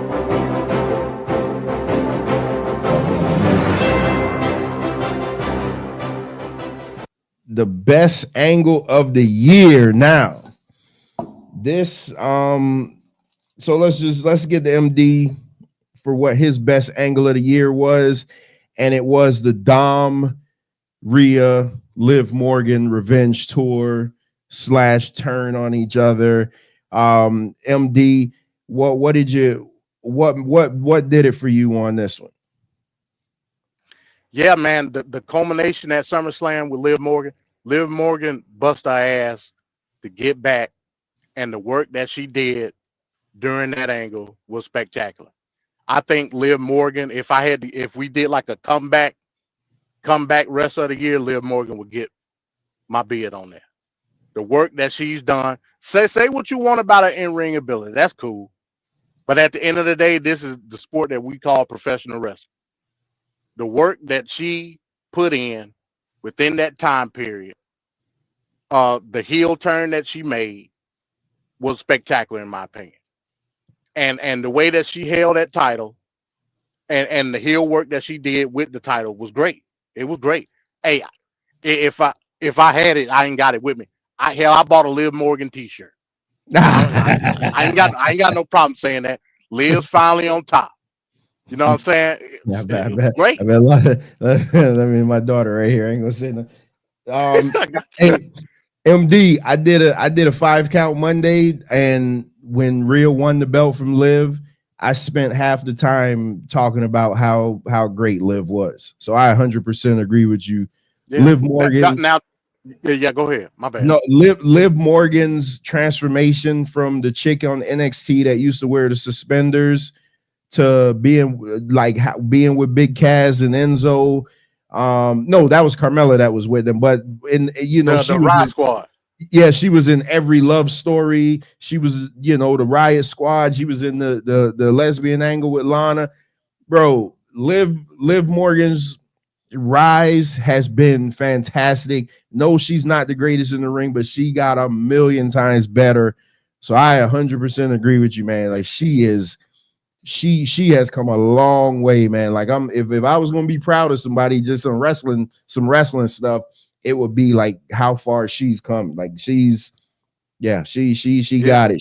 She literally she make you forget about Alexa Bliss. Like you forget Alexa Bliss hadn't been on TV in over a year.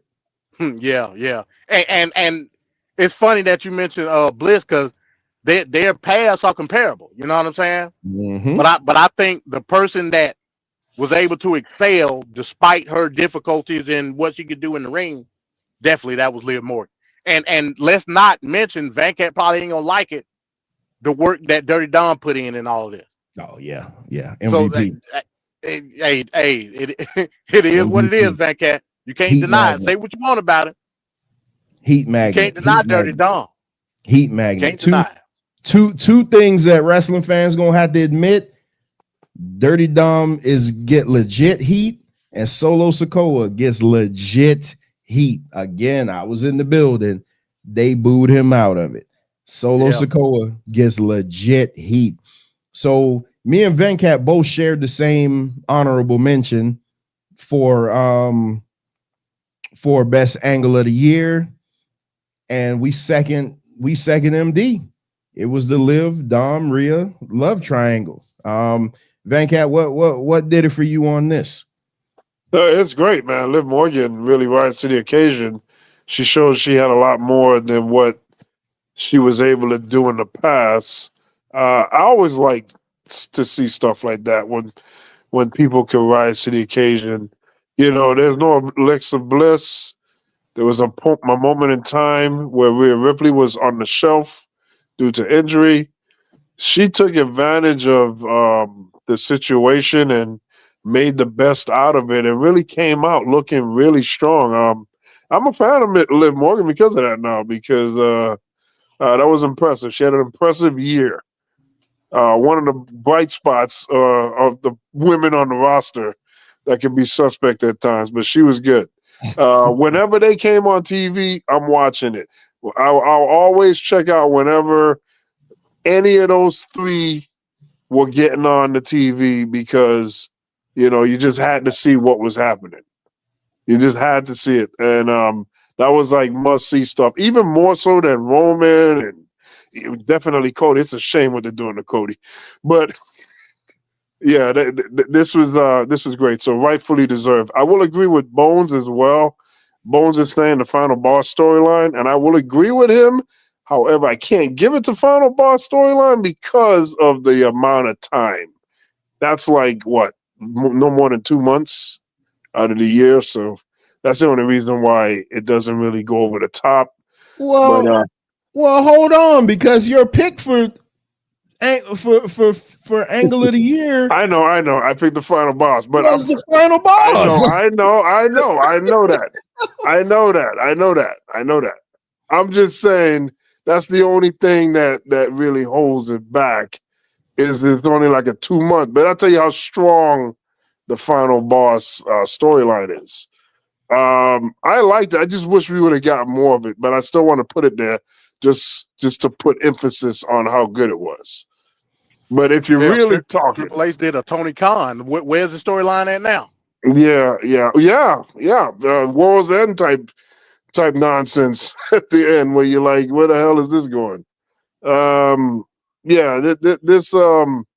The Final Boss storyline is the best thing all year. It just didn't last long, but I still put it there at number one. So Venkat says that because it only did 2 months, you know, he kind of was hesitant to do it, but it was still great. So you guys are going to say that I got recency bias because my honorable mention is the love triangle, but my angle of the year, and I don't care if it just happened, but it absolutely is the New Day turning on Big E. And the reason being is because they've been building this thing up for about 3 months.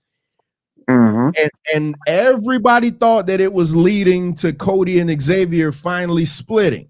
And we even went so far as to think that Big E was going to side with one of them, or maybe one was going to attack Big E and the other one would come to save him.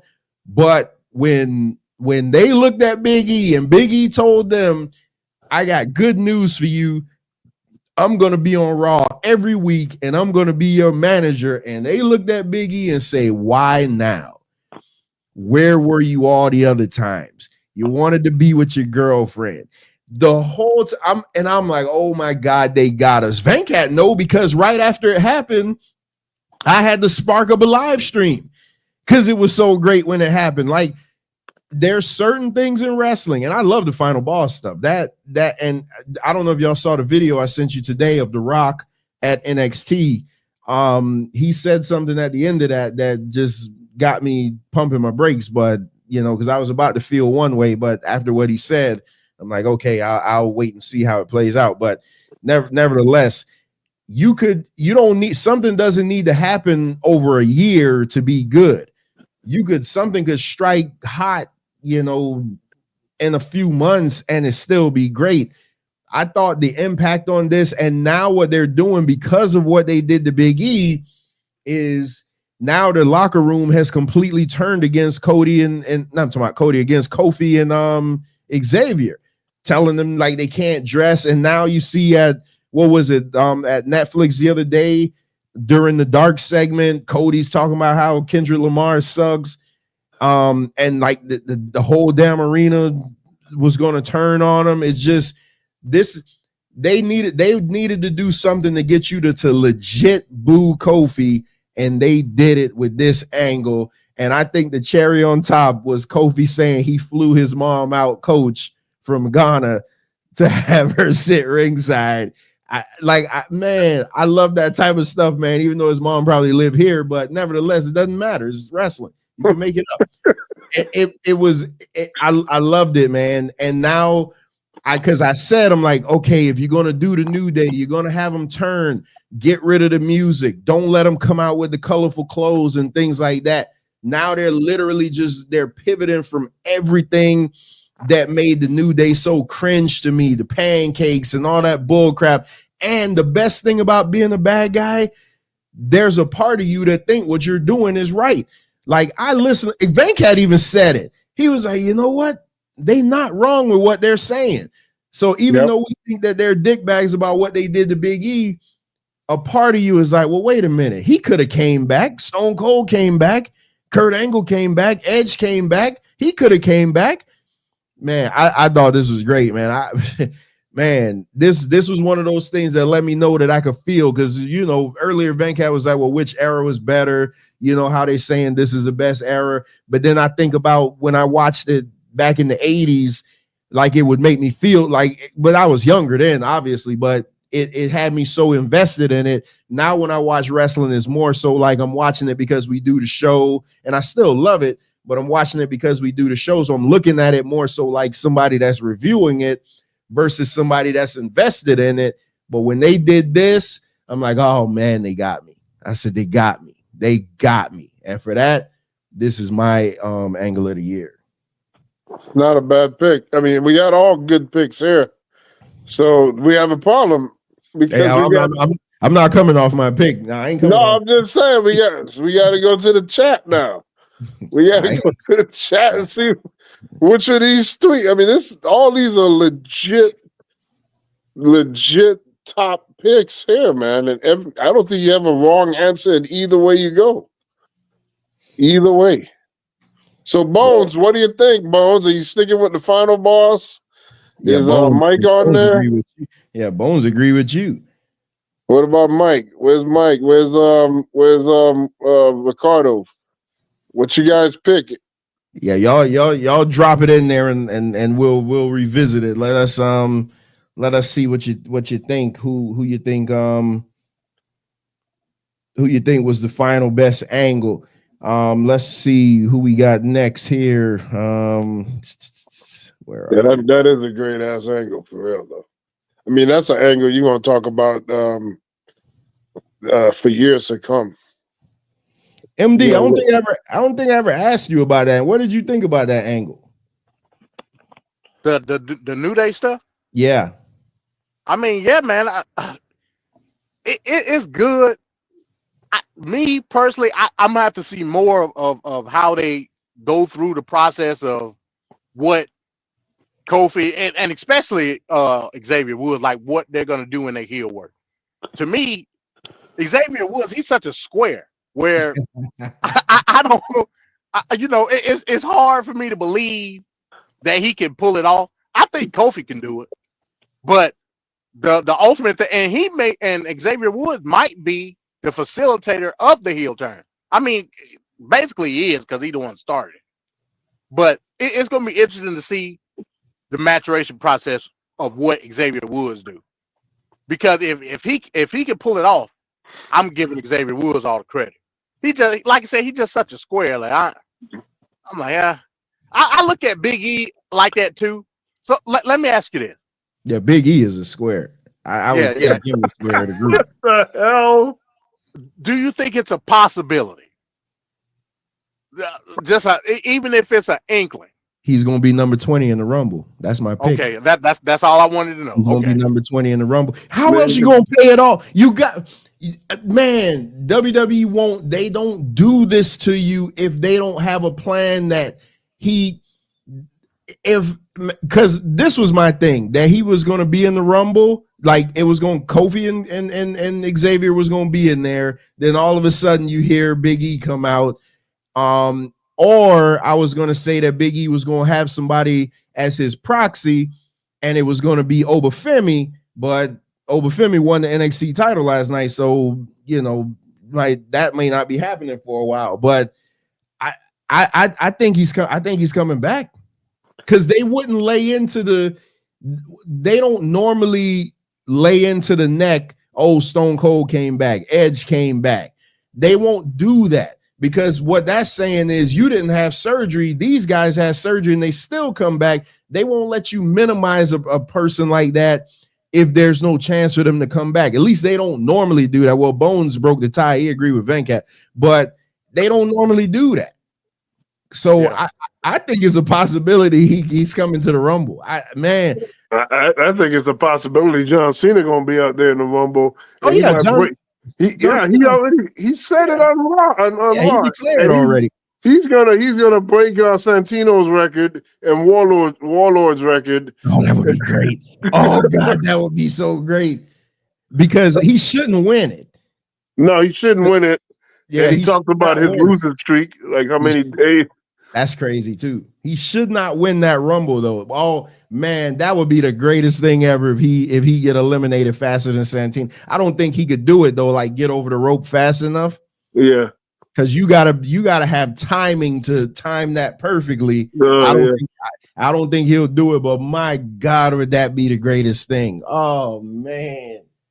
Oh, now I want that to happen. Now that's all I'm gonna be thinking about now. Oh man, but I think Big E, man, I don't know how to feel about that, because it go back to the Tua thing. I wanted Tua to retire, because I'm thinking like, all right, man, you have all these concussions, but if the doctors clear him, who am I to tell him he can't do it? I would rather not see Big E in the ring, but I don't know the extent of his neck injury. I know what I saw, but I don't know the extent of it. Medical science now, man, I feel like they could have fixed Christopher Reeves now if he was still around. Like the way medical science is, you don't know what you're doing. Did you see the documentary? I saw something on Christopher Reeves. I haven't seen anything recent. For some reason, if you got Max, there's a new 2-hour documentary. It's called Super/Man, the Christopher Reeves story. It's great. It's great. You got to see it. Yeah, I was just watching something on him on YouTube. But yeah, you don't know. You don't know what they do. You know what the medical science has. I'd be curious though if WWE would do that. But look at Big E. Big E hasn't lost any body mass. So he has to be able to work it out. You're not that natural. He has that natural frame, but he's not that. You can't stay that big like that without doing some working out. So I don't know. He's gonna get hurt. He needs to stay away. Yeah, I would rather him not, but I would rather him not do it. But they don't do stuff like that. Just I'm thinking of their history. they don't use specific words and make you think that and go to the edge and then pull it back from you. So I don't know. All right, let's get to the next where the next category is the feud of the year.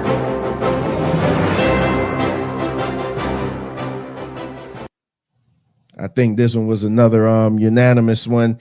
So MD's honorable mention is, man, Rhea and Liv, man. We've been seeing them a lot tonight. Oh yeah, well deserved. Yeah. I mean, again, it was a great storyline. And that's what it encompassed in, and Rhea is Rhea. We all know she's great in what she does. But I think Liv was actually the one that carried the storyline. You know what I mean? So, and again, that goes back to what I said earlier. What Liv was able to do when she came back from injury was nothing short of spectacular.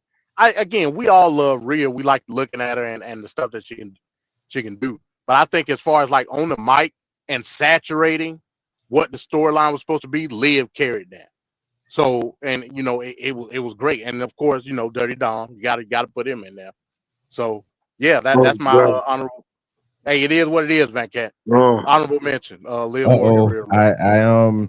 I made a mistake. What? I changed the order here, and y'all didn't even catch it. That's Venkat's picture on the side.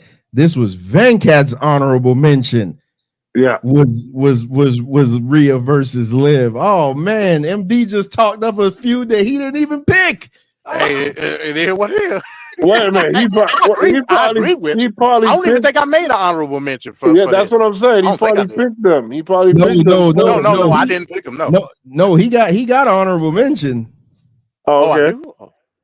Oh man, like I said, I got to go back to. Let me see if I can go to the list. No, oh man. So, yeah, I ain't got the honorable mentions in my list. That's why. Did I mess the order up, man? Yeah, this is Venkat. This was Venkat's pick. Venkat, this is on you.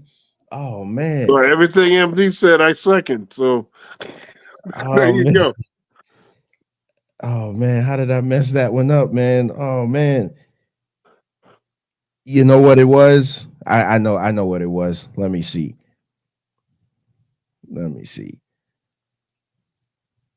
Okay, this was the problem. Yeah, Swerve and Hangman. This was the problem because me and MD had the same honorable mention. No, so I can't pick that. You can't be getting AIDS on a wrestling match. Yeah, me and MD had the same honorable mention, so that's why I put that. Yeah, me and MD's honorable mention was Swerve versus Hangman. I mean, just look at this picture and that just encapsulate everything. He burned the guy's house down. For God's sake! Oh my goodness, really, man? Come on, now. What more do you need to know? He burned the guy's childhood home down. Childhood home. No, but obviously it wasn't the same. It wasn't the same one. But Swerve did go back and he did go buy his childhood home, and then I guess they just burned one that looked like it or CGI'd one. I doubt he burned up somebody's house. Yeah. And yeah, like I said, man. This for what it's worth. Like I said, I know it turned a lot of people off. That's cool. Yeah, AIDS would turn people off. For what it's worth, it feels old school. The hatred and just the viciousness of what it is. It was good, and plus we got to put it in contrast of what AEW tries to present. What it did for Swerve in the beginning versus what it was at All Out made Swerve who he was. It allowed the crowd to gravitate towards Swerve and ultimately put him over the top. That's why I put it as an honorable mention, even though I forgot about it. That's why I put it as an honorable mention, because had it not been for this particular feud, I don't think Swerve would have got the opportunities that he did in AEW. And a lot of people don't like Hangman. I get it. He turned a lot of people off too. But you can't deny the work that Hangman did in this particular feud. And it looks like it may give him another opportunity for the title as well. So there you go. Yeah, I wasn't a fan of the bleeding in the mouth thing. I thought that was, you took it way over the top. But if one thing AEW does, if they promise you violence, then they're going to give you violence. So you can't say you want violence, then when they give it to you, then you say, "Oh no, I don't want it." And now the way their feud ended in their last match, I'm like, okay, all the stuff you did in all the other matches didn't take him out, but that took him out. Is like, whatever. But just for a blood feud, that actually had the most story of anything in AEW that I saw last year. This had to be the honorable mention for me. Now I It's remember. definitely the most consistent. It's the most Yes. consistent storyline AEW has ever had. Yeah. Now I remember why I did it this way, because Venkat had a different honorable mention. Me and you had the same honorable mention, but we all got the same feud of the year, and that goes none other than Drew McIntyre and Mr. Chick Magnet himself, CM Punk. Man, I'll be real quick on this. Just WWE's this feud literally started last year Survivor Series and kept my attention. And you got to remember, Punk was hurt for like 3 months of it, but he was still able to do enough on the microphone. He was able to cost Drew the title at WrestleMania. Drew beating his ass at SmackDown, and then they had the rolling doors come up, and you just see the pan up shot. Drew picks him up and walks him down the ring on his shoulders. Then they showed us that these feuds don't need titles. You could take an inanimate 50-cent object. As crazy, the two biggest feuds in the company were over items that probably don't total more than $10. You had a 50-cent bracelet that had a story tied into it that got 3 matches out of it, culminating with Hell in the Cell, which was one of the best Hell in the Cell I ever seen in WWE since Undertaker Shawn Michaels, where this is what I'm asking for. Undertaker Mankind. Now, that was a car crash. That wasn't that was great job. Don't devalue that. That wasn't a good match. That was great. Somebody getting his head thrown through a way. I love it. That was great. I don't actively want to see a guy dying on my screen. But I think the Undertaker Shawn Michaels Hell in the Cell, the original one, and it's crazy that just happened to end up paying it off at the same exact show in the same building. So that was cool. But CM Punk, WWE, one of the rare times they let you bleed, and boy, did they bleed a gusher. And as much as I hate blood in wrestling, it worked on this one. And it wasn't like, it wasn't blood like, oh man, let me bring a cheese grater in the ring and let me stick you in the head with a shrimp skewer, John Moxley. This was just two dudes legit busting each other's up with, toolboxes and all type of stuff. I thought this was it, man. This was compelling. This was some compelling stuff. This was male soap opera here. Yeah, this was great, man. Clash at the Castle, Mania, all the stuff that we saw leading to the culmination, that Bad Blood. Like I said, I was there. Drew went for that Claymore and he hit his back on the corner of the step. I said his back is broken. Like getting color the hard way with the toolbox. Like this was it. Nothing can compare to this feud in 2024 in any promotion. This was great. And it gave me confidence that CM Punk can still be compelling in the ring. Whether he can do it in a different way or if he can do it a traditional way, it solidified that confidence. So, I feel better not being a CM Punk fan per se, as far as what he can do in the ring. We all know what he can do on the mic, but this let me know that 2025 CM Punk can beat something in WWE. And of course, Drew, if he don't get no other title shot after the stuff that he did, like that's a travesty. I'm expecting Drew at some point in 2025 to be world champion. Whether that's the WWE championship or the world championship is a different story. It looks like it may be the WWE championship, but Yeah, we'll see. He's going to SmackDown.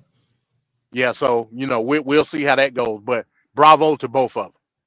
Hey, y'all know my one complaint in this match, right? What's that? That they wore trunks. Oh yeah, you did say that. You did say that. Man, I mean, if they would have came down to the ring in jeans or something, man.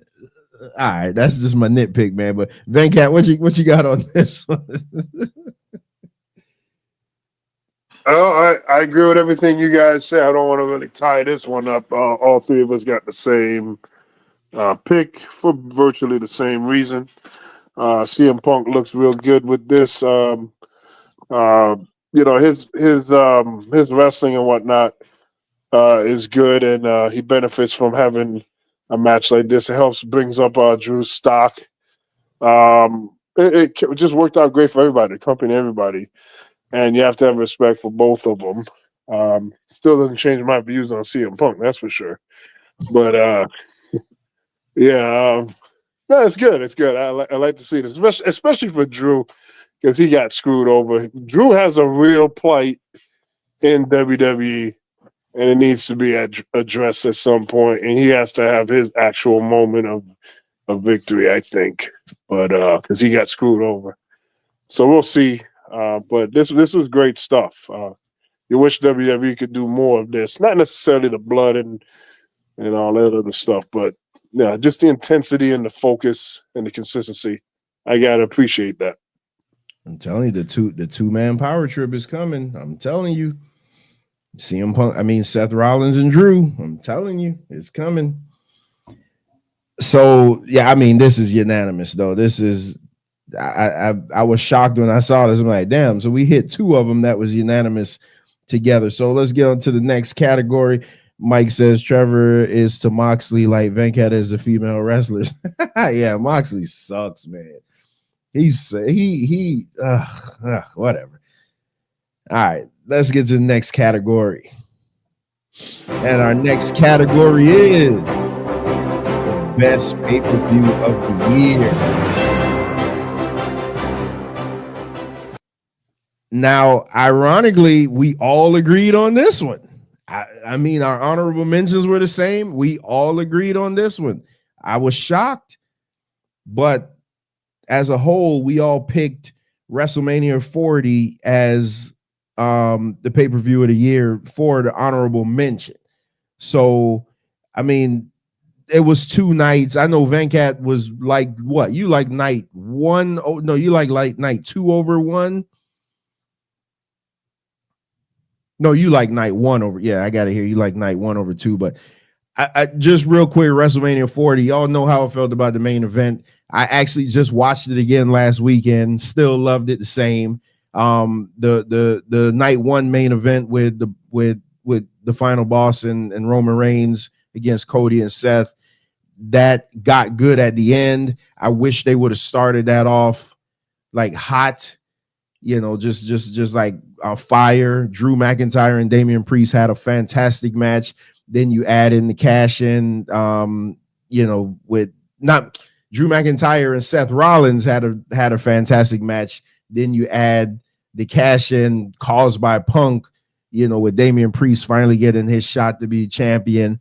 Yeah, Rhea Ripley beating Becky Lynch. Nobody saw that one because everybody thought Becky was going to retain that. The latter match that Awesome Truth finally won the title. I think that was Awesome Truth. I think that was R-Truth's first win on a pay-per-view or some craziness like that, they said. So that was a wholesome moment. Io Sky versus Bayley. I thought that was great. That was to me, that was like the best women's match on the whole show. I just thought that card gave you enough spread out between two nights that it was really good. Gunther versus Sami Zayn, the story in that, just that's what I live for. Like, you could do your 150,000 moves, man, but keep me invested. Give me a story and a match. and that's what I'm here for. Unfortunately, we did have Jimmy versus Jay on the same card, but you can't have a perfect card, throughout. But I thought, obviously we all agreed on it that it was honorable mention. So what do you guys have on this one? Yeah, I mean, you covered everything. I mean, that's you could really say it is the best event if you add the other night.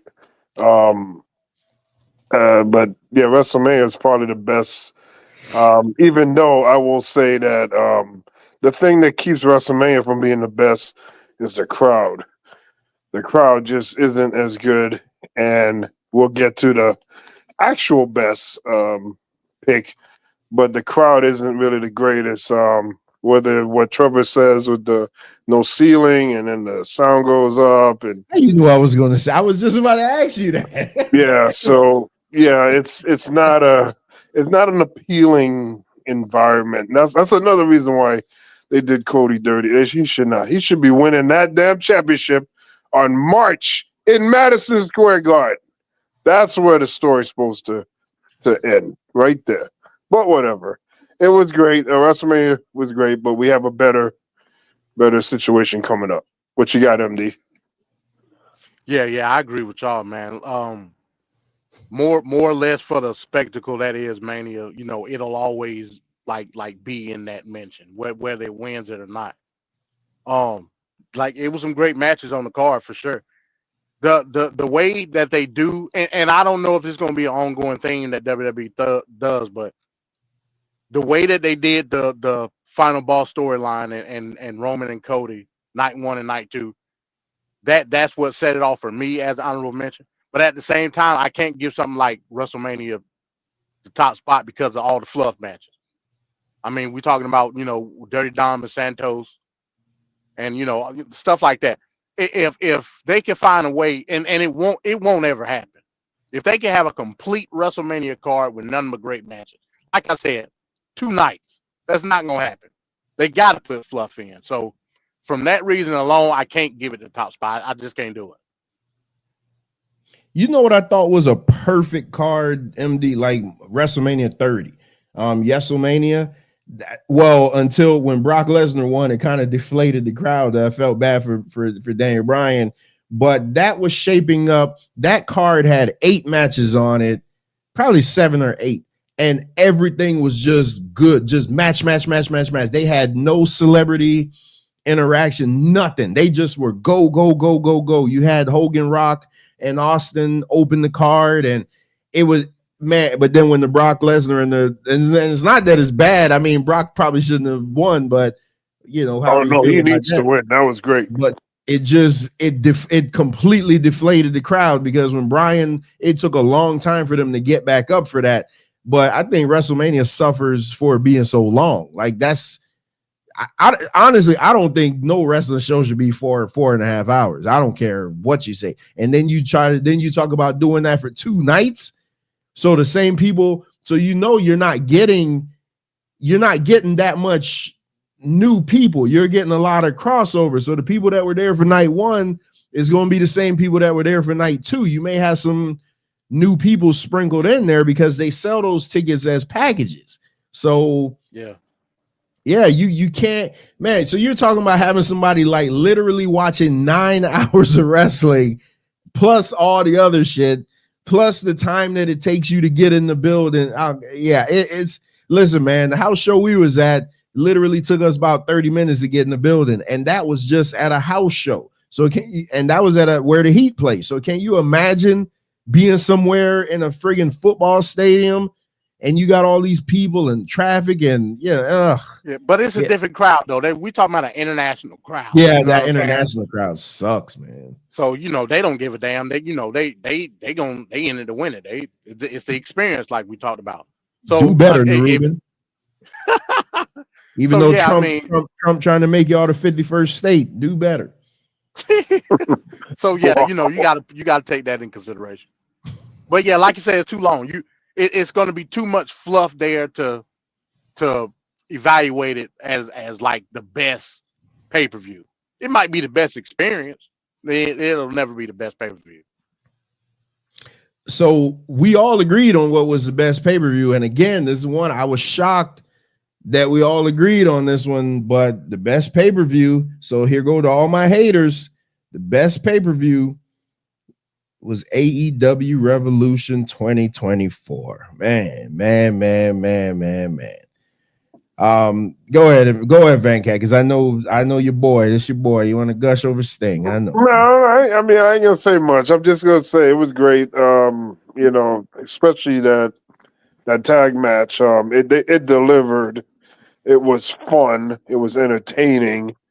You didn't look at your watch as you're waiting for stuff to happen. You wouldn't. I was invested in it from the time they got down to the ring to the last bell rung. I mean, it was great. And throughout the night, there were entertaining matches. It was just a great. The crowd was really good, and they had a legit crowd. Actual people actually showed up for this event. So, which is something they seem to not be able to do on the Wednesdays and Saturdays, but they did it at Revolution. So that was great. And they made Sting go out the right way. And that's what you want to see. I mean, we would like to see this happen more. I don't know what type of going away John Cena is going to get, but Sting got one hell of a good farewell. So that was awesome to see that. Because usually, in this society, we tend to shun people for being older and being around a long time, which is ridiculous. But that's America. Yes, I do. What? Yeah, man. No, I said yes, I do, because that was a shot at me. No. I wasn't even thinking of you. But now that you say it. No, but yeah, I got you. Go ahead. Yeah. I agree with what Van Cat said, man. Sting's send off, Greensboro Coliseum. A historic arena for Southern wrestling. The card was, and like the card wasn't the best. Let me not say, I had some high expectations for the Purrazzo and Tony Storm match. It didn't live up to what I wanted it to be, but it was okay enough. My spirit animal, Eddie Kingston, the Continental Crown with Bryan Danielson. That was a great match. And I remember we talked about it and said how, when we were talking about Eddie Kingston showed his ass in that match. That's great. What made me like him. That was great.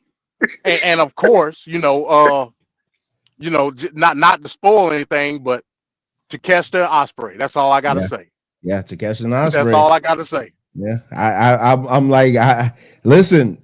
Again, people think that is a lot of my disdain for AEW is Tony Khan. Like, so I'm not gonna take anything away from the wrestlers. Takeshita versus Ospreay. I'm never for all the 100 false finishes, man. But those two beat the shit out of each other. That match was great. I think Takeshita should just be their world champion because he's a big Chinaman and he can actually go. And all his stuff looks legit. Absolutely. The Tony Storm and Deonna Purrazzo, just fluffy Purrazzo. It just didn't work. Like it never got his foot off the ground. But that Continental Classic to culminate with Eddie Kingston beating Daniel Bryan, and I watched the entire Continental Classic, and that's what made me. I loved it. I'm like, oh my God, this guy has lost all these matches and he fought his way back and is just a regular old fat out of shape guy that wrestles in Tim's or whatever he wrestles in. And he just found a way to come back and win. The match was fantastic. You had Orange Cassidy and the Messiah, the Backbreakers. That match was great. I'm a Roddy Strong fan. So that was off the chain. Yeah, that match. I'm saying, like, they had for the 8-way tag that I didn't like. They had for the bad stuff they had. Well, I wouldn't even say bad. For the regular stuff that they had, the good stuff made it so great. And then to just end it off with Sting, like that's the way you want to send somebody out. I mean, hell, we did a 3-part episode on Sting, his entirety of his career. So anybody said that I don't like Sting, then they're ridiculous. I just said I didn't want Sting to get hurt. That's what I said. But to have his sons come out dressed up as different iterations of him, having Ric Flair, well, that was probably the notch against it. But the way they set that matchup, the way they set that matchup, having the Young Bucks come out in all white and attack them and bloody them up, it made me have a new liking for Darby. I don't know what the hell Darby's doing now without Sting, and that's what I kind of fear. He's doing what? Probably recovering. Oh yeah, he probably busted up or something. But that was my thing with him, is like, man, when Sting leaves, he won't be elevated because he doesn't have Sting.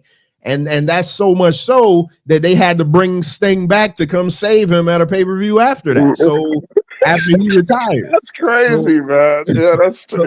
So that just go to show you. But man, I thought this show was phenomenal. Like it was great. It was, I mean, it was great.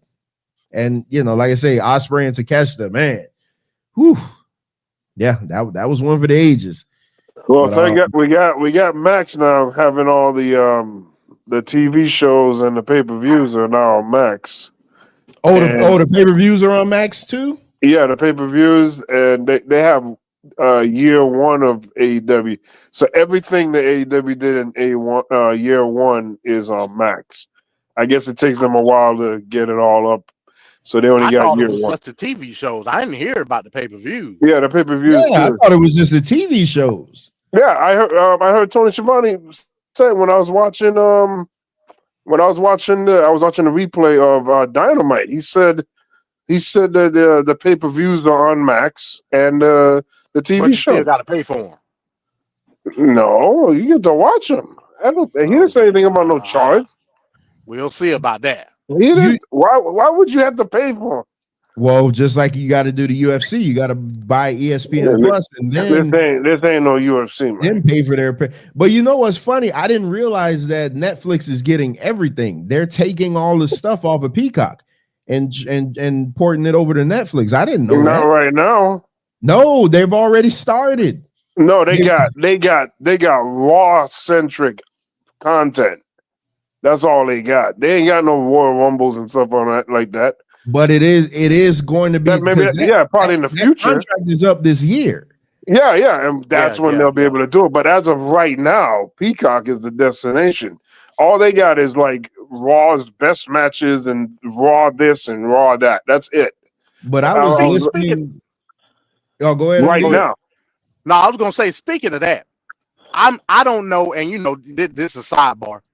I don't know who runs the WWE Vault YouTube channel, but they on a tear right now. Oh, it's the not the YouTube channel, not the WWE regular channel, the WWE Vault channel. Vault. Yeah, WWE that Vault channel is amazing. I didn't know there was such a thing. That jump better than Peacock. They put up everything. Yeah, it's literally like I would watch that over Peacock. Seriously. Yeah, they putting up documentaries. Oh, okay. Behind the scenes footage, footage from house shows. The other day I watched the Berlin house show, the Owen Hart and British Bulldog match. That match was phenomenal. But that's what they should have used the damn network for in the first place. Exactly. All the house shows. Exactly. They record them all. I mean, that's stupid. Never to show. They even got Vince doing commentary on it. Oh wow! Like for what? you said it's called WWE Vault? Yeah. At first, I thought it was like some guy. I was like, how is he uploading this stuff and WWE not flagging him? But apparently, it's WWE that's doing it. Yeah, it is. But they won't push it to their main channel. Like, come on. They got like I said, they got documentary. They got the Kingdom Come Triple H documentary on there. Like they putting up stuff like that. Like, why are they not doing? I don't know. Like, I don't know. But it's free, and I'm watching it. Hell yeah! I got to check that out. I didn't know anything about that. I've been subscribed. I've been watching all kinds of stuff on there. Whenever I want to watch some old, I just kind of think out of memory and then just type in what I want to see. And now I got this thing that Zay hooked me up with. I got certain channels that just show certain matches all day. That's like they'll show Royal Rumbles all day, WrestleManias all day, just all type of stuff like that. Ricardo saying Max and Roku. What Mike said, Orange Cassidy is my AEW antidote. Yeah. Mike love Orange Cassidy. I came around to him. I still don't like the hands in the pocket and all that, but whatever. It's great stuff, man. Orange Cassidy's awesome. He's awesome. All right, we got 3 more categories left, so let's get to this next one. Oh man.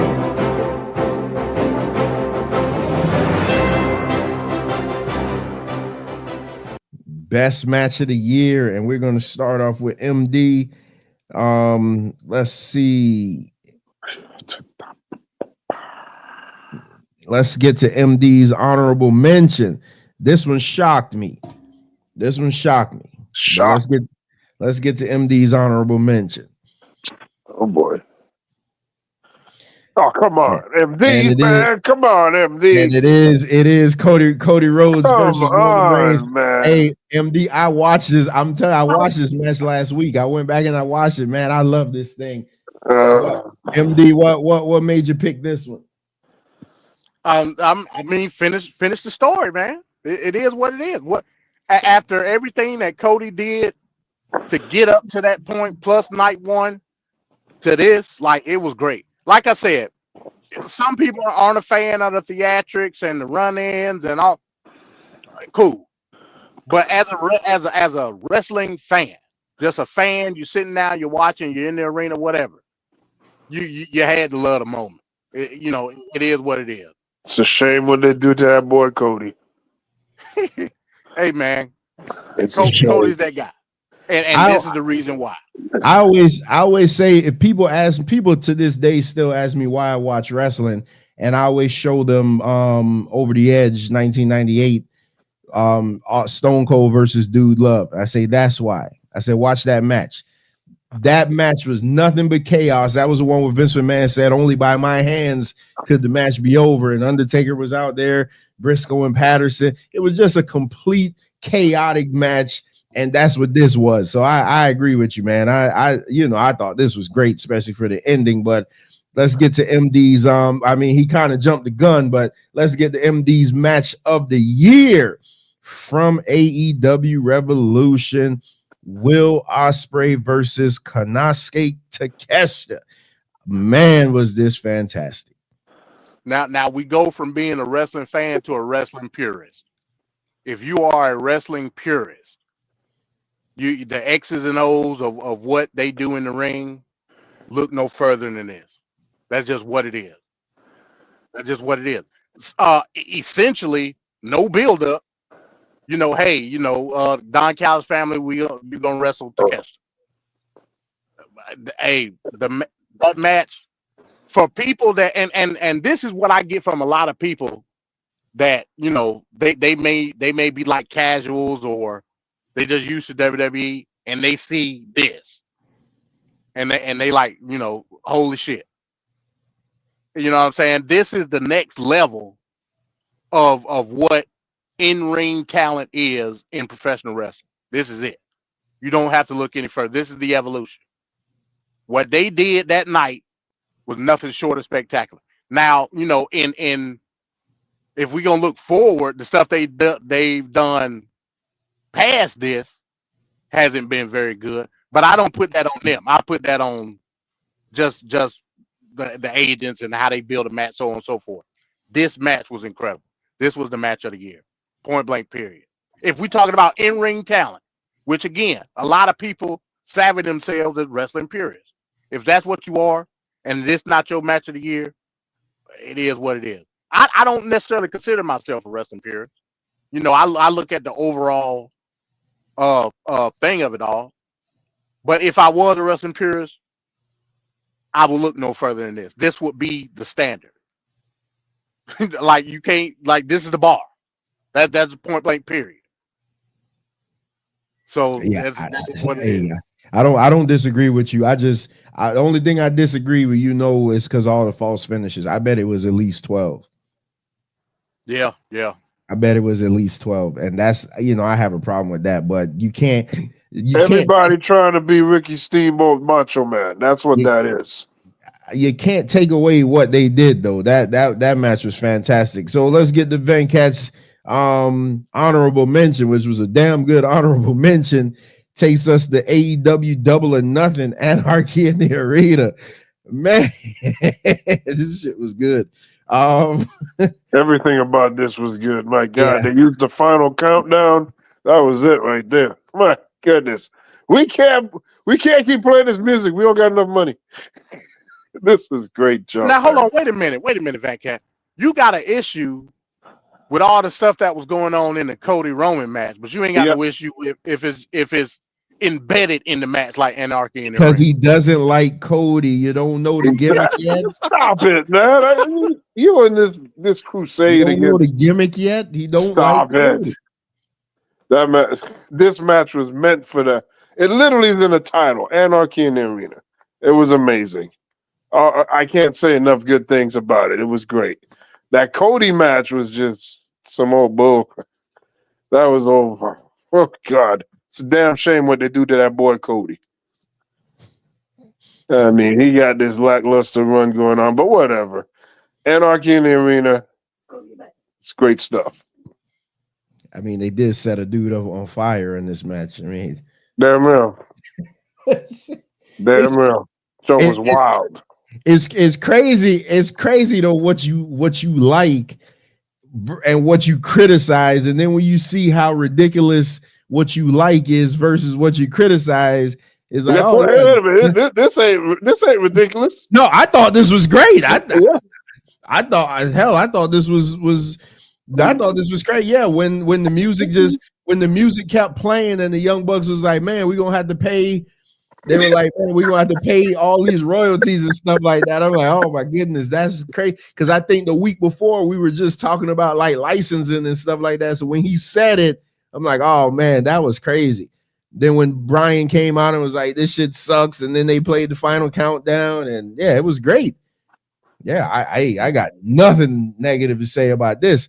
Venkat's ultimate match of the year, though, could only be one. And I mean, we knew what it was going to be. Damn right. Sting and Darby versus Matthew and Nicholas. Just put a final bow on this match, Venkat. Just look at Darby Allin's back. Oh my God. All those cuts. I loved it, man. The Young Bucks just had a great year, man. They had a great year. They were able to be in some main event, high profile matches, and they delivered in every instance of any of those matches they were a part of. And what a way to go out with Sting. This match could have easily been some old bull. Could have easily been some old bull. Talking to you, Ric Flair. Could have easily been some trash. But nah, that's what make it even way better. The fact that this match with a guy's last match, a guy that's in his 60s, and we had a match like that. I didn't think it was going to be like that. I thought we were going to have a decent match. I didn't know it was going to be like that intense. So it was great. And it was fun. I was never bored. You know, a lot of times we watch these matches and you're just looking up at the ceiling. That was not happening here. So it had me fully engaged at all levels. So it's my match of the year. I can't disagree with you. So now comes to my pick. My honorable mention goes back to WrestleMania 40, night 1, the Ring General Gunther versus Sami Zayn. You know, I always talk about this emotion. I watched this again 2 weeks ago also just to make sure before I locked it in as my pick that I really loved it as much as I did. And boy, did I ever. To have Sami Zayn's family at ringside, to have Chad Gable come out and tell him, no, you're going to do this on your own. I'm not going to be there at ringside. Knowing how that ended up, he hit Gunther with a damn brain buster off the top rope. You don't do that in WWE, but he pulled it out and he did it. Just the crowd building and the emotion. Every time Sammy would come up, Gunther would chop his ass down and just destroy him. And it seemed like he was never, ever going to win. And he finally pulled it out of nowhere. The crowd got behind him, hit him with the Huluva kick, hit him with a blue thunder bomb. I mean, just just the emotion of the crowd for Sammy to win this title. I thought it was great, man. I thought that's, to me, again, I always harp on this, man, because a lot of times when you try to remember these things, when I'm trying to go back and I'm trying to make lists for matches and stuff, what gets me is not how many moves they did. I'm like, hell, what got me invested in it? That's why I always say Macho Man versus Ultimate Warrior WrestleMania 7 is in my top 5 matches of all time at WrestleMania. I don't care if anybody doesn't agree with me, but that match was probably the most emotional match at WrestleMania ever. That was a great match. That was a great match. I would say it's probably better than Steamboat and Macho Man. Yeah, you know what? I need to go back and watch Steamboat and Macho Man because I don't think that was as good as everybody makes it. No, it really is good, but I think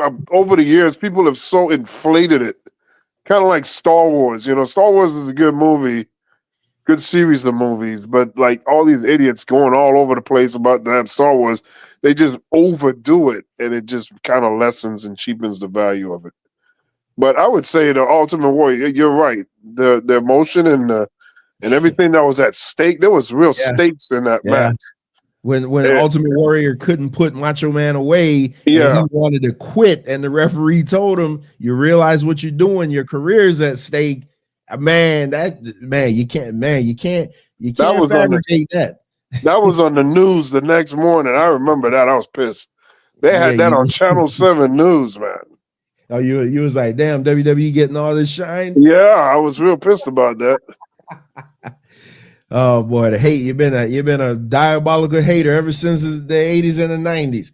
So my match of the year again goes to the haters, because y'all say I shit on everything AEW, but an AEW match, can't get to it. My mouse just died. Oh man. Oh crap, this one really died. You got to use a keyboard. You got to tab. Now I gotta, oh man. You got to tab and hit enter. Yeah, I hate using directional buttons. I got the touch screen. I just hate using it. My match of the year goes to Will Ospreay and Bryan Danielson at AEW Dynasty. And you know why this match did it over to Takeshita and Ospreay, which was gonna be my match of the year? Because this match had a story. What was the story in this match? If Ospreay hits him with the Tiger Driver, he would break his neck and end his career. So through the whole match, Ospreay was like at odds, like, oh my God, I can't put him away, but I gotta do this. The only way I could beat him, I have to do this. It had stakes and emotion in a match. It made me sit there. What just wasn't move. They did a lot of moves. They did a lot of no selling, and they did a lot of false finishes. But it came back to what gets you into wrestling, the emotion of the whole thing. And I thought this match was phenomenal. Like, I mean, you got Don Callis in Ospreay's corner telling him, just don't be stupid. Just go ahead and do it. That's the only way you're going to beat him. Just go ahead and do it. Go ahead and do it. Just tremendous, man. I would have picked the Takeshita Ospreay, but to me, the emotional attachment in this one was just that much better. So my match of the year goes to Will Ospreay and the way Bryan Danielson sold it. Yeah, the way he sold it. Thought he was dead. I thought he was legit hurt. Yeah, bro. It don't take much in a wrestling match to get you invested. Jim Cornette always tell you, slow down, stop going at 100 miles an hour, slow down, feel the crowd, and just work the match. Paul Heyman said I could give Mark Henry a headlock and he'll get it over. Just slow down, make it make sense, make it matter. And boy, did this one matter. Like this was great, man, because you got Danielson and you got Ospreay, and you're like, well, they're not going to beat Ospreay because he's a new gun and you don't know what he's going to do. But the only way he could beat him is if he hits him with the Tiger Driver. And it's fantastic. Yeah. And it bled into the storyline with MJF because he didn't want to hit it again. Yeah.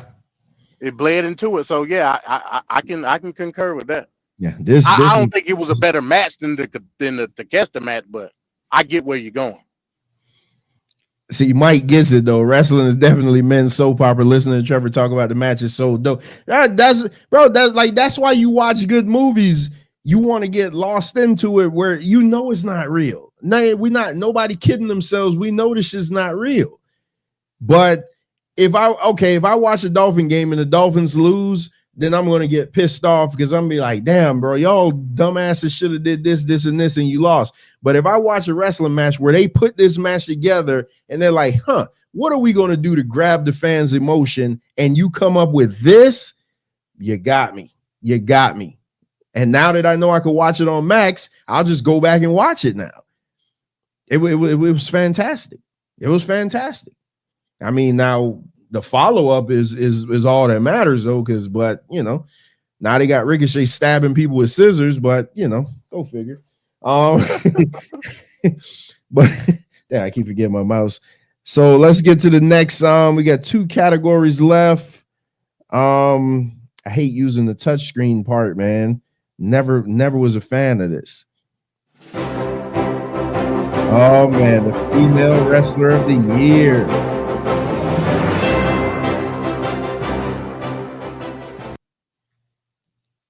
And we're going to start with MD's honorable mention, Nia Jax. Yeah, man. Hey, here's another one. Again, we talk about comeback wrestlers. They're the case for Nia too. What she's been able to do since she's been back, nothing short of dominant. And she's embraced who she is. Say what you want about Nia. She injures people. You know, she's sloppy in the ring. You know, she potatoes folks. Hey, man, embrace it. That's what she did. And because of that, it made her a better star in the ring. Not her run was nothing short of dominant. Nothing short. And hopefully they can continue to book her strong after her losing the title last Friday. We'll see. But what she is now versus what she was before is night and day. So again, when it comes to a comeback, you can make an argument for her. But essentially, she has been one of the best things in WWE. Point blank, period. No argument there. Mike, Venkat picked Sting and Darby and versus the Young Bucks was his match of the year. So yeah, but what is the overall match of the year? Oh we didn't vote for that. No, but man, we didn't. Huh? Y'all decided in the chat, man. You're not making me give up my pick, man. That's what you're trying to do. No, I'm not trying to make you give up your pick. I'm just okay. So your pick again was what, Trevor? My pick was Danielson and Ospreay, and then MD was Ospreay and Takeshita. And my pick was the Young Bucks and Sting them. So Mike and Bones. I don't know if Ricardo's still around, but what do you guys say? What's the match of the year? So while we figure that out, let's get to MD's women's wrestler of the year. I mean, this should be no surprise, but to y'all it is. Oh, the one and only timeless Toni Storm. MD, say something good about her besides the backside. The character that she materialized and what she became. First of all, nobody knew. I don't believe anybody knew that she was even capable of doing that type of character. She all we seen was the eye black on one of the eyes and the cap backwards, and I didn't know nothing about. All I know was she's a good wrestler, great wrestler, and she comes out and throws up the rock hands and all. That's all we knew. She was basically a generic character, great in the ring, generic character. Once she got with the whole stuff with Paige and you know, nobody gave a damn. You know what I'm saying? What she was able to get out of that, just out of the blue, the character development, nothing short of phenomenal. Nobody knew that Toni Storm could do the stuff that she just did. Nobody. And she pulled it off flawlessly. Do I wish they would have did more like with the Luther character and all and this, that? Yeah, I do. But her best women's wrestler in the world. Overall. Character, in-ring, everything. And of course the ass. But hey, Trevor said don't say nothing about that. but even with that, she took something out of that because she knew people were looking at her ass. Even out of that, she took something out of it and made it great. Like I said, probably the best woman's character in wrestling ever. Timeless Toni Storm. Now, again, I don't know where they're going to take it. Now she done went back and it's like she got amnesia and all of a sudden she regular Toni Storm again. And I don't know where they're going with that. But again, don't blame Toni Storm, blame Tony Khan. Wrong Tony. So, but as far as that character, Timeless Toni Storm, by far, in my opinion, the greatest women's wrestler of all time, Timeless Toni Storm. Bones broke he broke the vote, so he says Ospreay Takeshita. There it is. So we go to Venkat now. Venkat's honorable mention for Women's Wrestler of the Year. Hey, Timeless Toni Storm. Venkat. Yeah, everything that MD said, I will second. And Toni Storm is just amazing.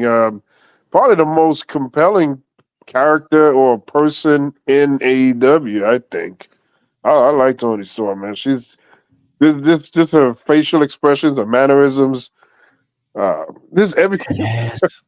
Everything. Oh no, everything about her is just great, man. So you can't. I just love to see it. I hope bigger things are coming her way. I'm optimistic but cautious. Man, could you imagine that character in WWE right now?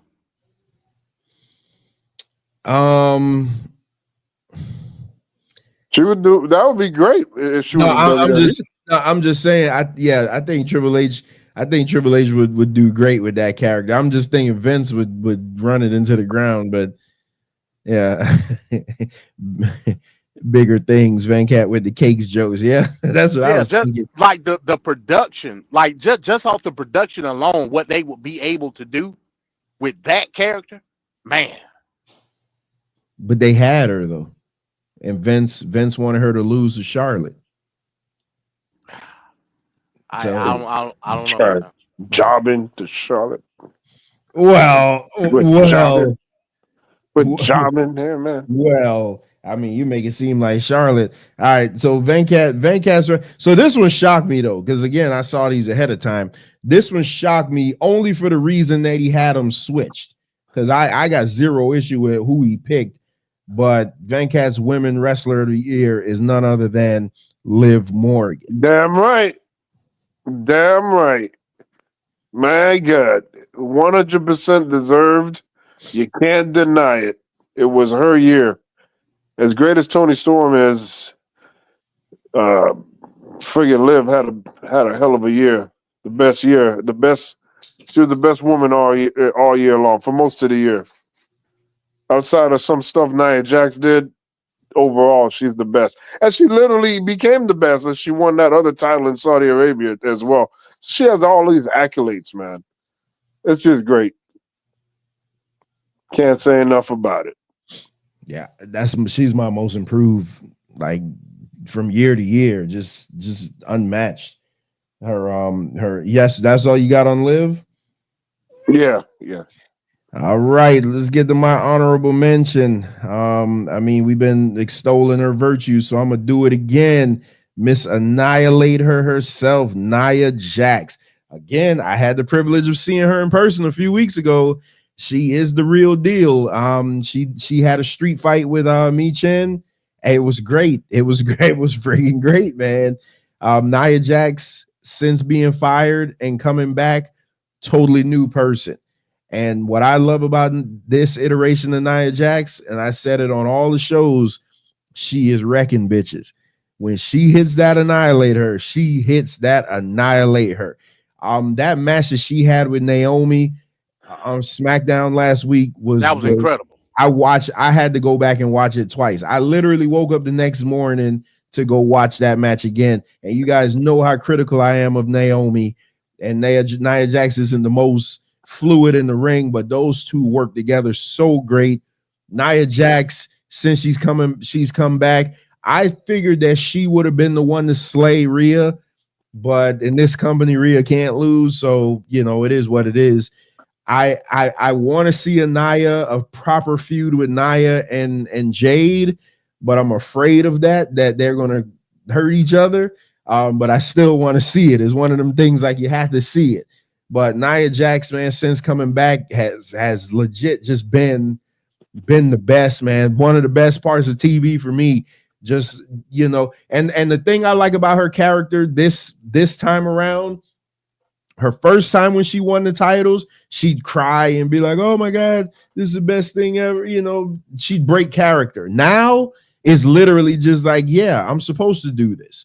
Like, I'm bigger than you. I'm better than you. I'm stronger than you. I'm supposed to beat you up. Like, just, oh my goodness, man. Character development means so much, man. Nia Jax got my honorable mention. But for me, it could only be one. And again, I'm going completely outside of the box because nobody else would give her flowers. So I'm going to do it. My female wrestler of the year is none other than Roxanne Perez, Miss NXT. And after that match last night with Julia, I wish that match happened in 2024 so I could add it to this list of accolades because they beat the shit out of each other. They had a fantastic match. Roxanne Perez, another one, just like Fraxium, defends her belt on every show, defends her belt. She doesn't do repeat opponents. Every month, she's giving a new girl a shot at the title, whether it's Jada Parker, whether it's Lola Vice.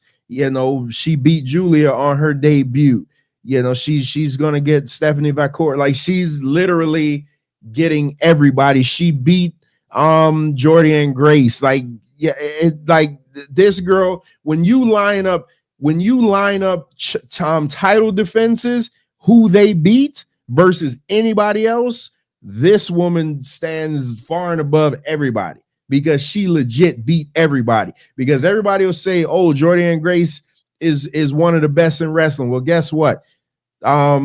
Roxanne Perez beat her. Everybody says Julia. Well, Julia was the number one wrestler on the PWI. Guess what? Roxanne Perez beat her. Like, that's what I'm saying. Roxanne Perez is the real deal, the prodigy. She lost her title last night, which is fine. I mean, she had a long run. Julia is the direction that they want to go in now, so I got zero problem with that. But that match was great. Julia spiked the shit out of Roxanne. I thought Roxanne was dead in the ring, but she just bounced back up. That was scary as hell. But Roxanne so fluid in the ring. Her heel character, because when she was a babyface, I couldn't stand her. Oh my God, I hated the character, the bubbly character, the always smiling and this and that. But now as a heel, she's embraced it because it seems like that's probably how she is in real life. I can't wait till Bianca Belair turns heel. Speaking of Bianca Belair, not on the list. She was all over it last year. What a big fall from grace. But nevertheless, to me, Roxanne Perez is the female wrestler of the year. If you're not watching NXT, you should be. But nevertheless. Oh man. Oh, well, I guess everybody got to vote on it now. So that's Roxanne Perez, that's Liv Morgan, and Toni Storm. And Toni Storm. Oh, let's see what the chat has to say. Yeah, it might say Stephanie Spanish last name. Yes, Stephanie How you say it? Is Stephanie Vacour or Vakir? It's something like that. Yeah, it's something like that. So she bad though. I know that. Oh yeah. Hey, and that goes to your point though, Trev. You said it best, man. NXT got the baddest ones, man. Oh yeah. From top to bottom, bro. There was a match last night. There was a match last night with Cora Jade, Stephanie Bakure, Kaylani Jordan, Yeah, I and saw it. Yeah, and who else was it? And I'm like, man, this cameraman, Lola Vice was in it, Lola, right? oh jeez, Lola Vice. The cameraman was trying his hardest not to be a creep. I mean, I felt bad for him. Oh my, yeah. NXT. I don't know where Shawn Michaels, where they getting these girls from.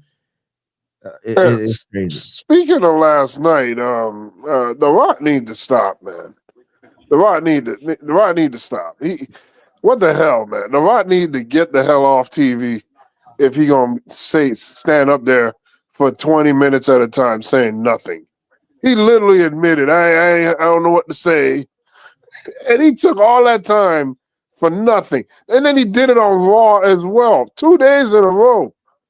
Like, The Rock need to stop. The Rock need to stop, man. Did you see the uncensored version of that video?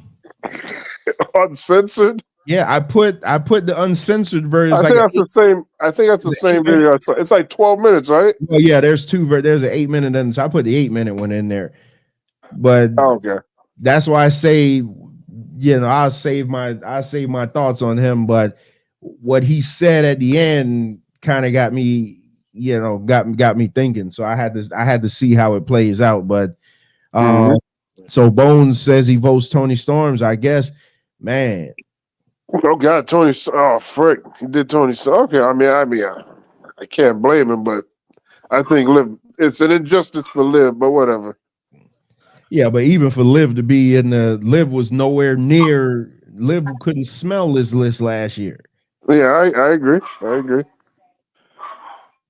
Man, so we got one final category. Oh boy, here we go. I think Liv had the most compelling work of the year. Her work was more compelling overall. I think. Mike says somebody needs to send him. Oh, you never saw Tony? Oh, wow. So Tony Storm I think Tony Storm is great in the ring, but to me, it's her character. Like her character to me is what is what put that over, because now MD's so apparent. So wait a minute, MD, you said they're running the amnesia angle. Yeah. So she's back doing the rock star gimmick. Oh boy. And like she's like they're doing like intro packages on her, and she's like coming to the ring and introducing herself to the announce team, and hi, I'm Tony Storm, and I don't know what's going on. I don't know. What would have made her lose her mind? Just if it makes sense, losing the title, I guess. So I don't know. Maybe, I don't know. So no hit to the head or nothing like that. No, she. Last I knew, she lost the title to Mariah May, which is another, like, Mariah May is phenomenal too. How she looks, you wouldn't think that she could wrestle the way that she does based on how she looks. See, and I don't think she's that good, but I know you say that. Come on, bro. Mariah May is phenomenal, bro. I know you say that a lot though about her. Mariah May is like, hey, she cut her teeth in Japan just like the rest. Bro, she's phenomenal. She can wrestle. She can go. Okay, so she's from. Oh, I thought she was just like some regular girl they picked up off the street. She was in Stardom. She was in Stardom. Oh, okay. Well, there you go. Yeah, Mariah May can go. Okay, so she was over there with them broads beating the hell out of each other. So she comes from the Julia and the Stephanie and all those girls. Yeah. Oh, okay. Yeah, Mina Shakawa was her mentor over there. Okay. That's why they played the thing with them, even though I think they broke up. You know what I'm saying? So but yeah, she can go, man. She can go. Bo says he hates the Tony Storm angle. It's weird. The hit to the pockets after losing the belt. Boza, remember she got busted up bad against Mariah. She maybe got a concussion, so that's probably the angle that they're running. Yeah, to me, Mariah May, to me, I think is with her is because she reminds me so much of like Scarlett Bordeaux. So I probably can't see. I probably can't see past that. That's how I thought. Yeah, she doesn't look like another blonde. Yeah, like an airhead, but she can that's go. Probably why. All right, so let's get to the last and final category for the night, so we can get out of here. Male wrestler of the year.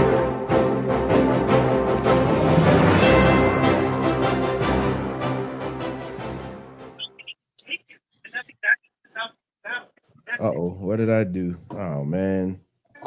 See, I hate using the mouse. I mean the mouse on the computer. All right, let's do it again.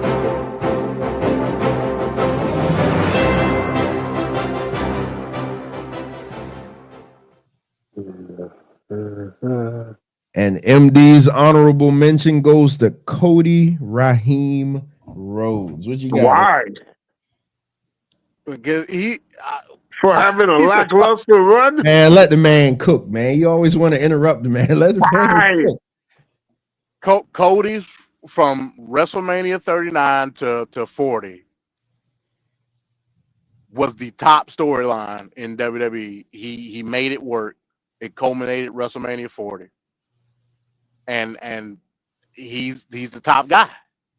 That's just what it is. Like I don't understand what the issue is. If we're talking about the business of pro wrestling, this is your guy. You're putting him in the spot. You're giving him the angle. You're giving him the promo. Why wouldn't he be rest of the year? That's my question to you. I mean, okay, so rest of the year, all year long, he has been in mediocre match after mediocre match, mediocre angle after mediocre angle. None of his stuff is memorable or stand out. That's crazy. Just because you force him into WrestleMania to win the title at a WrestleMania and you force him to have the Royal Rumble win. But I'm talking about since he's won that belt, is anything must-see TV from Cody Rhodes. You're not tuning into a WWE event for what Cody Rhodes is doing. Matter of fact, on Raw, Cody Rhodes is sitting front row looking at what the other guys are doing as their champion. He's not a Raw wrestler. It doesn't matter. You are the man. You're the champion. And let it be told, the guy that's the world heavyweight champion for Raw wasn't even on the card either. That's a good point. So, I mean, what are we? You got the champion of the show, the champion of the complete promotion, and he's a fanboy in the front row. And I'm supposed to believe this nigga is wrestler of the year. You ain't even participating. You like drooling and gaga gooing over the Rock in the ring. It's like weird stuff, man. But he has not done anything that is like, man, I gotta see that. Man, I need to see what he's doing. No, that's Liv Morgan. That you're thinking that. That's Gunther. That's other people not named Cody Rhodes. It's a damn shame what they're doing to that boy Cody. It's a crying shame. I'm just saying. Since Venkat took your time completely over, MD. Yeah, that's fine. Whatever, man. I'm not saying anything valid. I just wanted to pick his brain about why he felt this way. But am I saying anything that's not valid here? Nobody's like Cody's title run is lighting my life on fire. We're just going through motions. I'm not basing my honorable mention off his title run, though. I'm basing it off everything that he was able to do. First, the beginning of the year, winning the Rumble for the second straight year, going into Mania, winning the title, having a program with one of the biggest stars ever from the promotion, The Rock. I'm talking about stuff like that. So you can't deny his year. You just can't do it. So the year of all of 3 months and everything after those 3 months just felt very lackluster. Well, that's your opinion. That's your opinion. Come on, but that's my honorable You can't mention. tell me nothing after WrestleMania was like worth anything. Now I will agree with you. Wait till y'all see Venkat picks, and then he gonna have to defend this.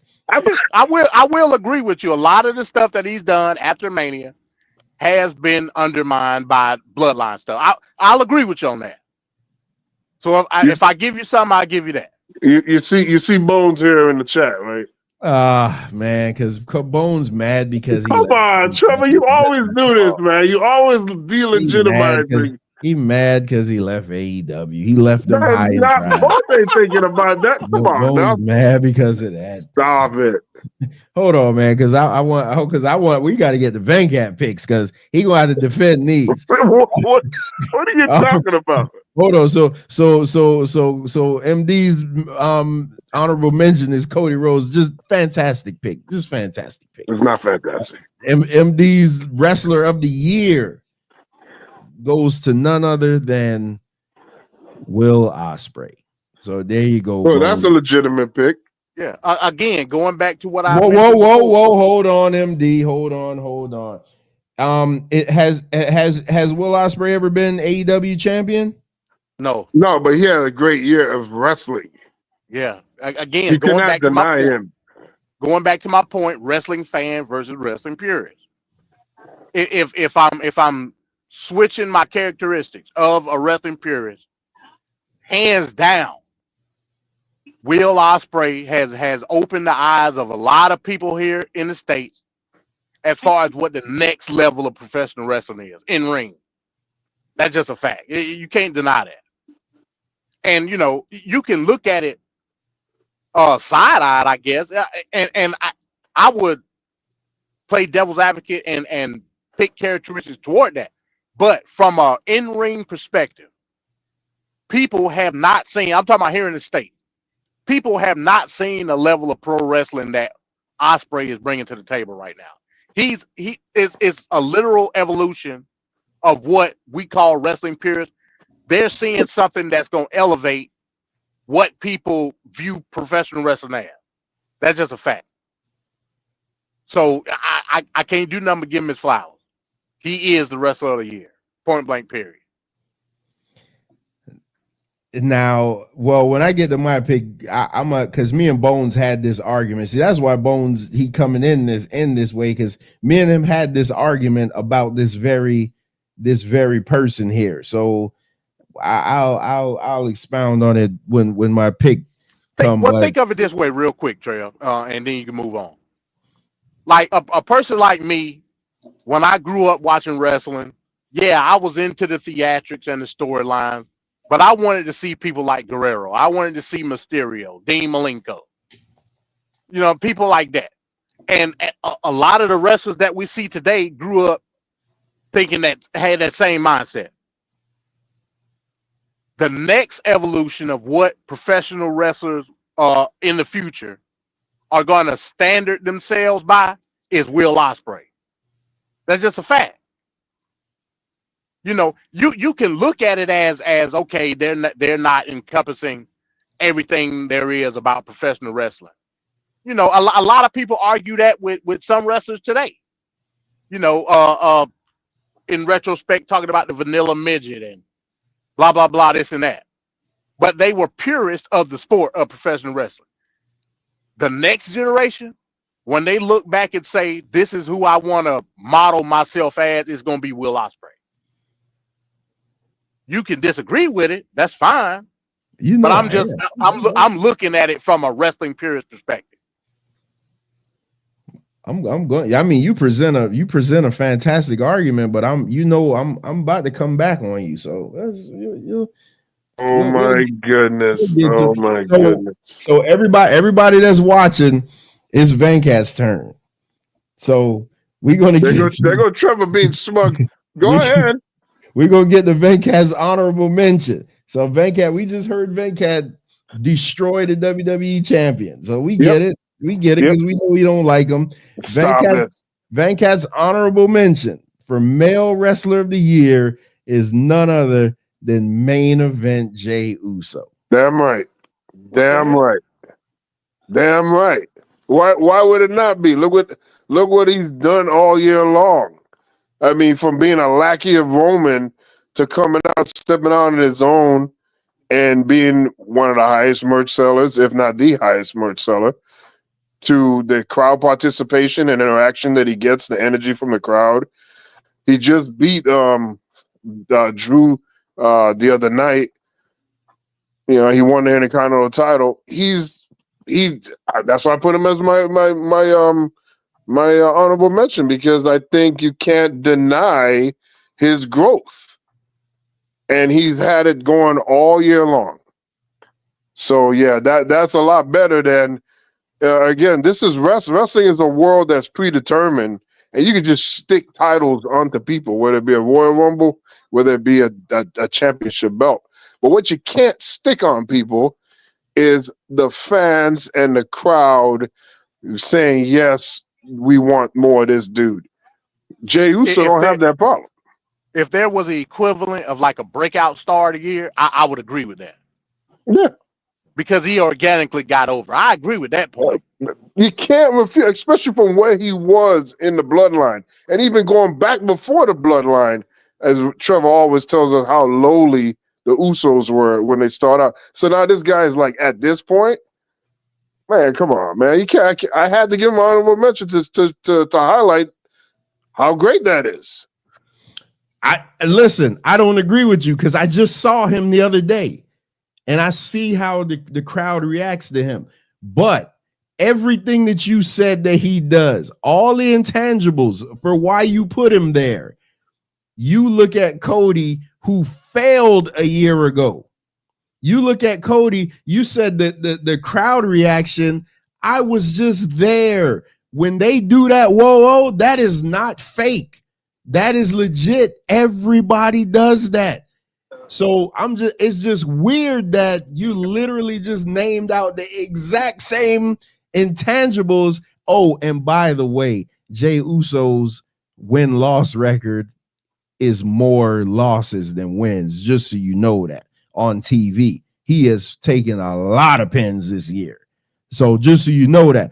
As far as character, fantastic. I just recently mentioned this. Hell, I mentioned this Monday. He needs a total move set change, because he's literally an entrance. He's who do I say is just an entrance? Some woman, I think it is, but he's literally an entrance. But when you get into the ring, it's just standard 101, like super kick, punch, kick, super kick, punch, kick. Yeah, we do need to do a breakout or a comeback wrestler of the year or something, just based off of this. Well, I'm just saying though, everything you just named, everything you just said, I'm just sitting here like, Cody did. Well. First of all, you're looking at Cody versus Jey Uso. Those are two different tiers. Those are two different levels. Of course it is. That's what we're talking about. No. Cody Rhodes is supposed to be there already and should already be in a high standard when it comes to his matches, his angles and feuds. The Rock left and Roman left, and he had nothing to do. It was like his whole title run just at a standstill, and he was not able to generate whatever energy or continuity with other people on the roster to make things happen. Look, CM Punk did a lot with a little. He had an injury, and he went at it with Drew and made something spectacular. Cody didn't do that. He didn't have an injury. Nothing Cody has done since he's touched that belt has been compelling. Not even close. And I don't say he has to be CM Punk level and Drew level, but it's not even interesting. I don't even want to see it. It's not even mildly like, oh my God, I really need to find out what's going to happen with this match. So he's already in that upper echelon, but he has not gotten over the top. Whereas Jey Uso is coming up from the bottom, going up. So they're not on the same level. But what Jey Uso is doing is a lot more progressive than what Cody Rhodes is doing. He's just there. There's nothing happening with Cody Rhodes, and it cannot be denied. I don't understand why you guys turning an eye to this. This title run is not lighting the world on fire. So I don't know. So how do you rationalize? Let's just say a mid-carder winning wrestler of the year. What don't you need to be at that level in order to be? No. I mean, didn't last year they had Orange Cassidy? to be than he almost was. And that's why we stopped doing it like that for that same reason. You can just but I'm not mid carder. But I wasn't mad at Orange Cassidy being there. I was mad he would win it. I wasn't mad that he was, because he should have been there. He did all the things. He had the great matches. He had the interesting personality and all that stuff that you need to have the attention to become a nominee. But I didn't feel like he should win it, but he should be included. This is the same thing with Jey Uso. Mind you, that came from the person that now don't even want to acknowledge AEW and Mike. Yeah, that's crazy. Well, hey, you know what's funny though? You know what's real funny. Again, you like who you like, but I'm just saying everything that Venkat is laying out is what Cody's doing, and Venkat is somehow trying to make it seem like Cody Rhodes is picking his opponents. He brings up CM Punk. Yes, CM Punk and Drew had the feud of the year. CM Punk only wrestled one person the entire year, so they were gonna have to make it great.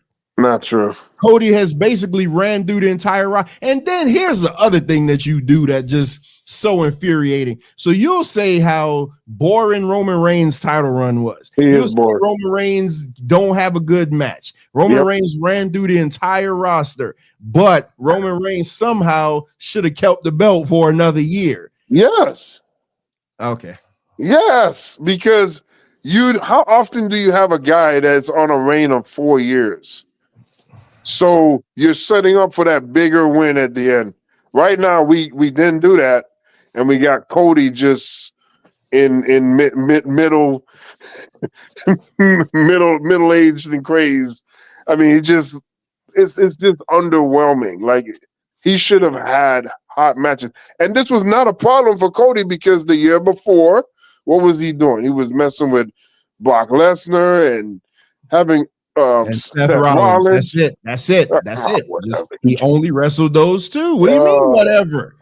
He wrestled Brock Lesnar for 3 shows. He wrestled Seth for 3 shows, and then he dealt with the Bloodline. That's it. And he had that one tag team run with Jay. That's it. That seems like a lot more than what he's doing right now. All right. That seems like a hell of a lot more than what he's doing right now. But you trying to put Jey Uso out there like he should have his head down. That guy had a phenomenal year. You trying to put down Jey Uso? It's shocking that this man is literally putting. Well, he's more than a mid carder now, but you're putting like lower tier, upper main eventer in this stratosphere over like a Gunther or somebody like that who's had legit great matches. Like, that's nothing. And Gunther had the best character work as for a champion. Like, you know.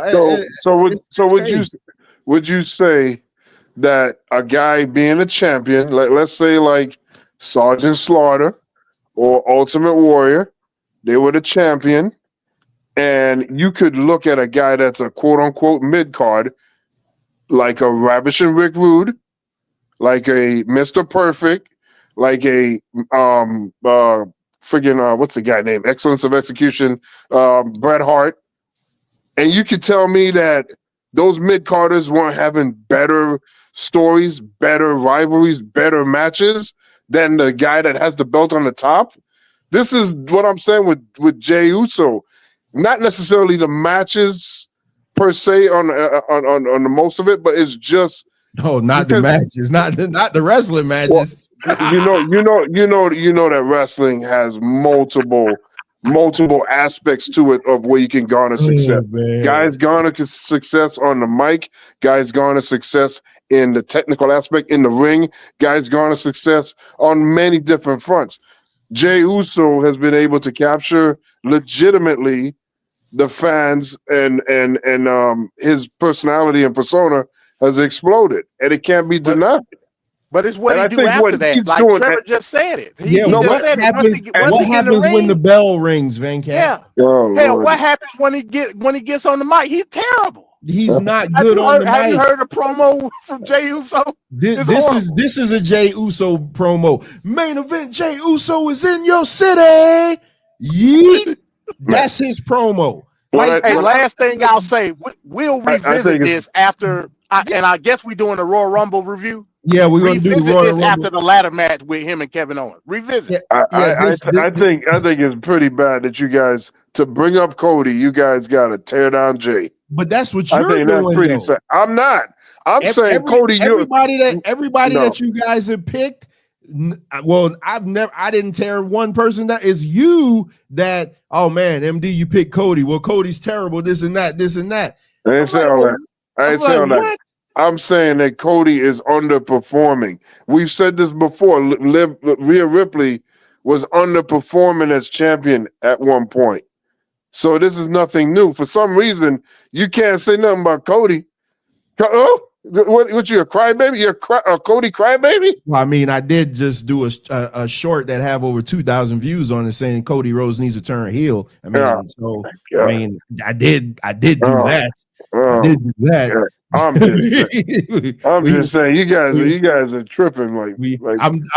Hey, listen, I think you need to be in the building when Cody comes out, so you. I'm not saying he doesn't get the reaction. That's not that is not like you guys jump away from the actual issue, and the actual issue is, as a champion, he has not produced any matches or angles that have been interesting or that you want to see.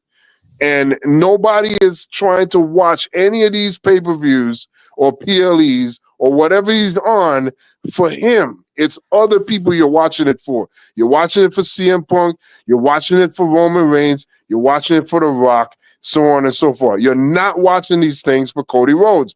It's an inconvenient truth, but if we could just get our butts unclenched for a second and just recognize and acknowledge that it's a problem. And this guy didn't make it any better being in the front row, being a cheerleader to The Rock.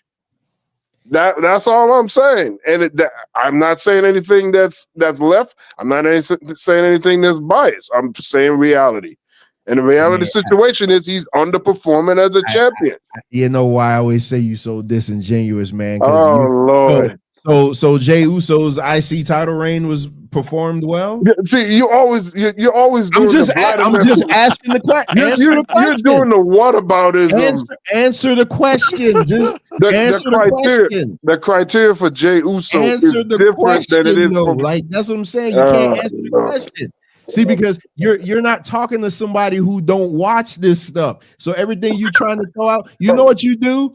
You like Kev. And I said this to Kev the other day. I bet when you think of this stuff in your mind, you're probably like, boy, I'm about to drop a bomb on them. And then when it come out, you'd be like, man, that ain't making no damn sense. Only in the fact, Jey Uso, I've said it a million times, he's the most over guy in the company for crowd reaction. But then the bell got a ring. We just literally gave his match the worst of the damn year. That's him who did that. You're trying to hold Cody back for somebody booking him to wrestle somebody. He didn't pick to wrestle AJ Styles. They did that. And that's his best match. Like that's what I'm saying. Like you're literally that's his best match. But see, and again, I'm trying to make points, and then you see what you're doing. You don't want to hear what I'm actually saying. You're literally. I've never said. I said Cody need a heel turn. I said Cody needs somebody to bust him up. He needs a feud that'll make us think he's in peril, because you never think that he's losing the title. You never think he's losing the title. But if I'm gonna say that, Roman had a 4-year run where we never thought anybody was going to beat him for the title. I always thought he was going to lose. Oh, come on. All right, man. Let's move on. Because now, against Drew McIntyre, I really legit thought that Drew McIntyre was going to beat him. That was the one match out of 37. No, because of Kevin Owens, I thought Kevin Owens was going to get him too. At the Royal Rumble. I thought that was it. All right. Let's all right. Come on, man. Man, you know what? I feel like you literally you just want to you just really want to argue now. Like, I'm being real. I don't see what you're defending. Like is Cody Rhodes lighting the world on fire right now? You're not making any sense though. How am I not making any sense? I'm giving props to an up and coming guy, and I'm looking at a guy that's already at the top, and he's not. Who's a better wrestler? Who's a better wrestler in ring? Well, Cody Rhodes is a better wrestler, but that's not what this is about. That's not what this is about. He's the better wrestler, but has he put together a run that's fitting for his caliber of what he can do? That's where the disappointment is at. That's what you're not seeing. So my criticism is taken as anti-Cody when it's like, this is what you're doing wrong. I wish you would do something else to be better than, because I know you could do better. But we got to break it down special ed style, because some of these people just don't get it. I guess. So if you thought Venkat's man, this video tape machines are rolling. So when the time passes, we're gonna see what happens. If you thought Venkat's honorable mention was something, which Jey Uso is that dude. Venkat's wrestler of the year, male best is none other than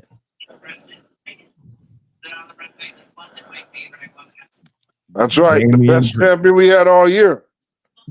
That's the best champion we had all year. Oh, what the hell happened? I hate using this damn oh my god, I hate using this. Oh man. I gotta get up and get me a battery, man, for my mouse. I hate using this.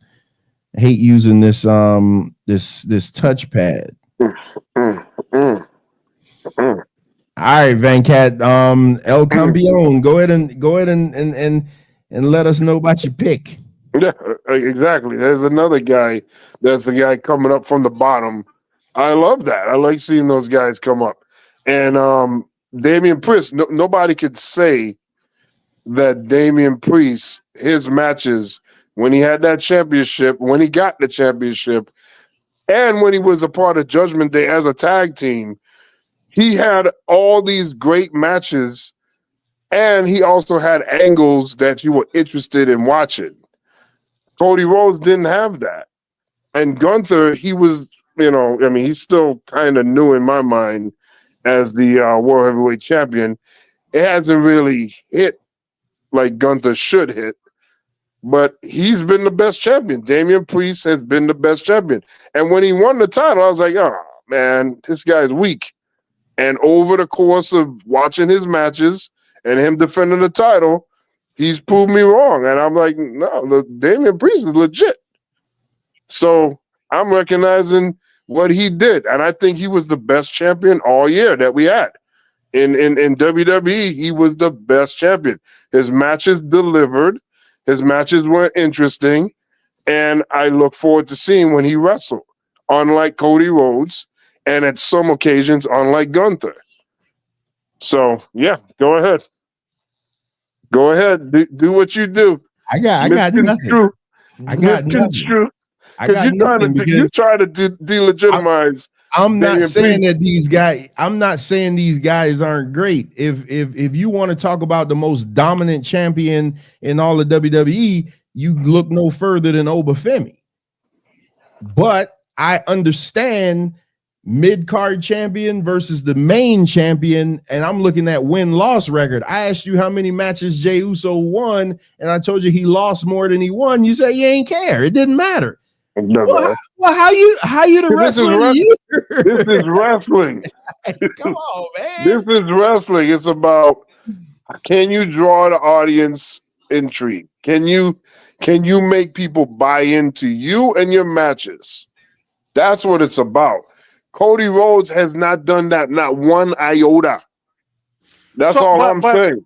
Damian Priest had a 4-month reign. Yeah, from WrestleMania to SummerSlam, 4-month reign. Yeah. So what are you basing on outside of that? The tag team reign. I'm just saying stuff he did with Finn Balor. And don't forget 2 of his championships he had outside interference to help him. That don't mean nothing. Oh, okay. Cody Rhodes had outside interference to help him. Multiple outside interference.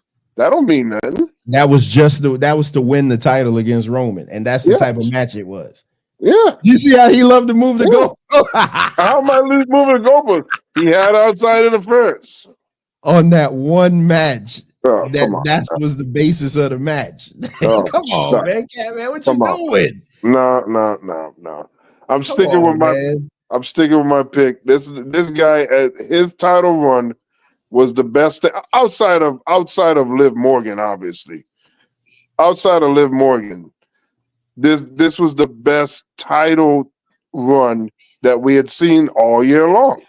So I am going to reward that by giving him the rest of the year. It's only right. I know you guys like your little presumed best guys, but I don't care about that crap. Did you do the work? Then you get the credit, and he should get the credit. His title run was more dominant than Seth No, Rollins. it's not about dominance. It's not about dominance. It's about success. It was successful, meaning the matches weren't boring. The matches felt like it was going through the motions. I was invested. Every time he was on there, I was invested. Even after he lost the title, he's had some pretty good matches. He's had a damn good year, to be honest. He's had a really good 2 years, to be honest. That match he had with Finn Balor was garbage. Now the triple threat match at Saturday Night Main Event was awesome. That was fire. Yep. But yeah, that Finn Balor match was terrible. Well, that's on Finn Balor because oh wow, Damian Priest has been delivering the whole time. Goodness, bro. I hope y'all getting this comedy, man. Mike, you're right, man. Yeah, you did. Yeah, I know how to deal with. Hey, man, watching you and Kev work. That's how I had to deal with Venkat. That's why I ain't got no hair, because I feel like he believes what he's saying to a little bit, but then you get to a point where he's probably like, I'm gonna just see how much I could push him until he just explodes. Nope. I'm dead ass serious. I'm dead ass serious. Because I don't know what you're going to. You're gonna say Cody Rhodes? Like, really? Well, we'll see. Even Gunther. I mean, the playing it safe. The just like, I don't know. It was just, nah. I'm going with a guy like this. I'd rather see a guy that didn't get a shot, doesn't have that shine. He got the opportunity, and his matches came out great. But are you picking him just to go against the norm? Because that's what it seemed like you're doing. No, I'm going against the stupid. And right now, Cody Rhodes hasn't done anything. Again, I don't count the Royal Rumble win or the championship win. Triple H said, lay down. I don't care about that. What happened as you were champion? Like, did you have a altercation or an angle or a segment or some kind of vignette or something that got heat or got a lot of attention? You know, friggin' Jake the Snake biting Macho Man with the snake, ravishing Rick Rude getting his tights. Did you do something that was memorable? Were you a part of something that mattered? Because Cody Rhodes was not doing any of that. And until you guys reckon with that, I'm sorry, you can't ignore what this guy did. When Cody Rhodes was half-assing and making a full ass out of himself, friggin' Damian Priest was doing what he was doing. I don't know what's so funny. Oh my goodness! I don't know what's so funny. But I'll take a Damian Priest match. I vividly remember those PLE those PLEs that we had to watch. I vividly remember them. And Damian Priest matches well surpass Cody Rhodes matches. So to sit there and watch Cody Rhodes go up against Solo, the matches with Kevin Owens, that you think I want to see that? I don't want to see that crap. Go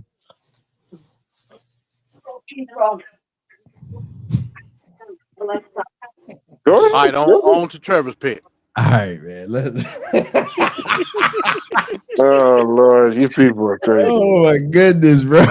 All right, so Damian Priest is Vancast Wrestler of the Year. My honorable mention for Wrestler of the Year, I mean, it should go without saying, Drew McIntyre. Drew McIntyre, best heel in the business, feud of the year, best mic man, just legit badass. Won the title at WrestleMania, even though he lost it. Just had the feud to Damian. Okay, with CM Punk helping him. Okay, again, Damian Priest has not won a match without interference, and that's the truth. He has not won a title match without interference. You know who else did? You could say that about Hogan, Flair. You 72 Dolphin in me right now. I don't care about that. I'm talking about right now. Oh my God. So Drew McIntyre is my my honorable mention, just because like the man is phenomenal. Even and again, I can't wait for this 2-man power trip that's about to happen. They may add a third man in there, but I'm thinking about 2. But just absolute badass. And the thing about Drew McIntyre that is so great, all his stuff looks like it hurts. Like it looks like he's really laying this shit in, even though he may not be. He does look like he's laying it in. He always makes it look believable when he's beating you up and he's throwing Jey Uso all over the arena, beating up Jey Uso, beating up Sami Zayn, beating up Jimmy Uso all at the same time. It just looks he looks like a believable monster, man. So it's also believable when Jey Uso is pinning him one time. And he had to do it with a crucifix. But that's 2025. You can't even count that. That happened this year. Okay. That happened this year. You can't even count that. I bet you what though. I bet you won't be putting that on no match of the year. I tell you that much. Yeah. That's my projected winner of the Rumble. I think Drew gonna win it. Drew, yeah. So my wrestler of the year, obviously, I mean Cody Rhodes. I mean, regardless of what Venkat says, I look at especially when you see them live. A lot of my picks is because I've seen these people live and I know what they do in person. He won a lot of points for me bringing back the Winged Eagle. I mean that alone just hell. He gonna probably be the wrestler of the year for next year just because he brought this Winged Eagle back. And I'm hearing that they're probably going to do a variation of it. So we're probably going to get rid of the big W belt. So I hope that they do that. But Cody Rhodes, your criteria. Oh, man, let me. Your criteria is a real low, man. Let me show you what a real wrestler of the year is. Cody Rhodes has not lost a match on TV. Hell, he probably hasn't lost a televised match either. Cody Rhodes, winner of the Royal Rumble, winner of the main event at WrestleMania, winner of the what do they call the Saudi Arabia belt? Actually doing stuff. Main evented like 7 PLE. Just I mean the list just goes on and on. He is the legit face of the company. Like literally legit the face of the company. I mean, listen. Already those matches. You watching those matches again? I just watched Roman and I'm talking about any of those title defenses. That blissful run he's on right now. That legendary run that he's on right now. Have you been watching those matches again? This man here, man. I'm just saying. This man won't answer any question that I ask him about his picks.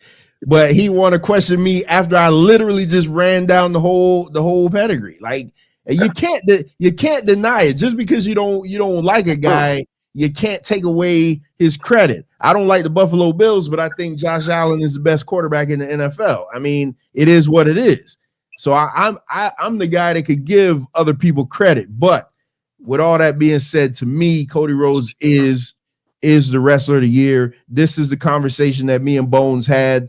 And he understood where I was coming from afterwards. But none of what you're saying has anything to do outside of Triple H's command of lay down so Cody can cover you. None of those accolades comes up with Cody doing something that outside of The Rock's involvement with him and Roman Reigns' involvement, Cody by himself, he has not generated anything interesting. All these Again, we're gonna accolades. revisit this after the Rumble. We're gonna revisit this. I'm just I can't. I'm just saying you always probably freeze up like, when I damn, say that.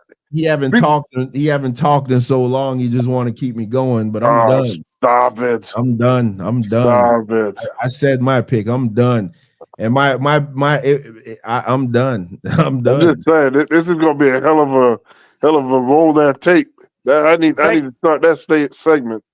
Venkat, you have no excitement for that ladder match between Kevin Owens and none whatsoever. After what I've seen with his title defenses, everything, and even Trevor admitted, like you feel no jeopardy in Cody Rhodes losing the belt.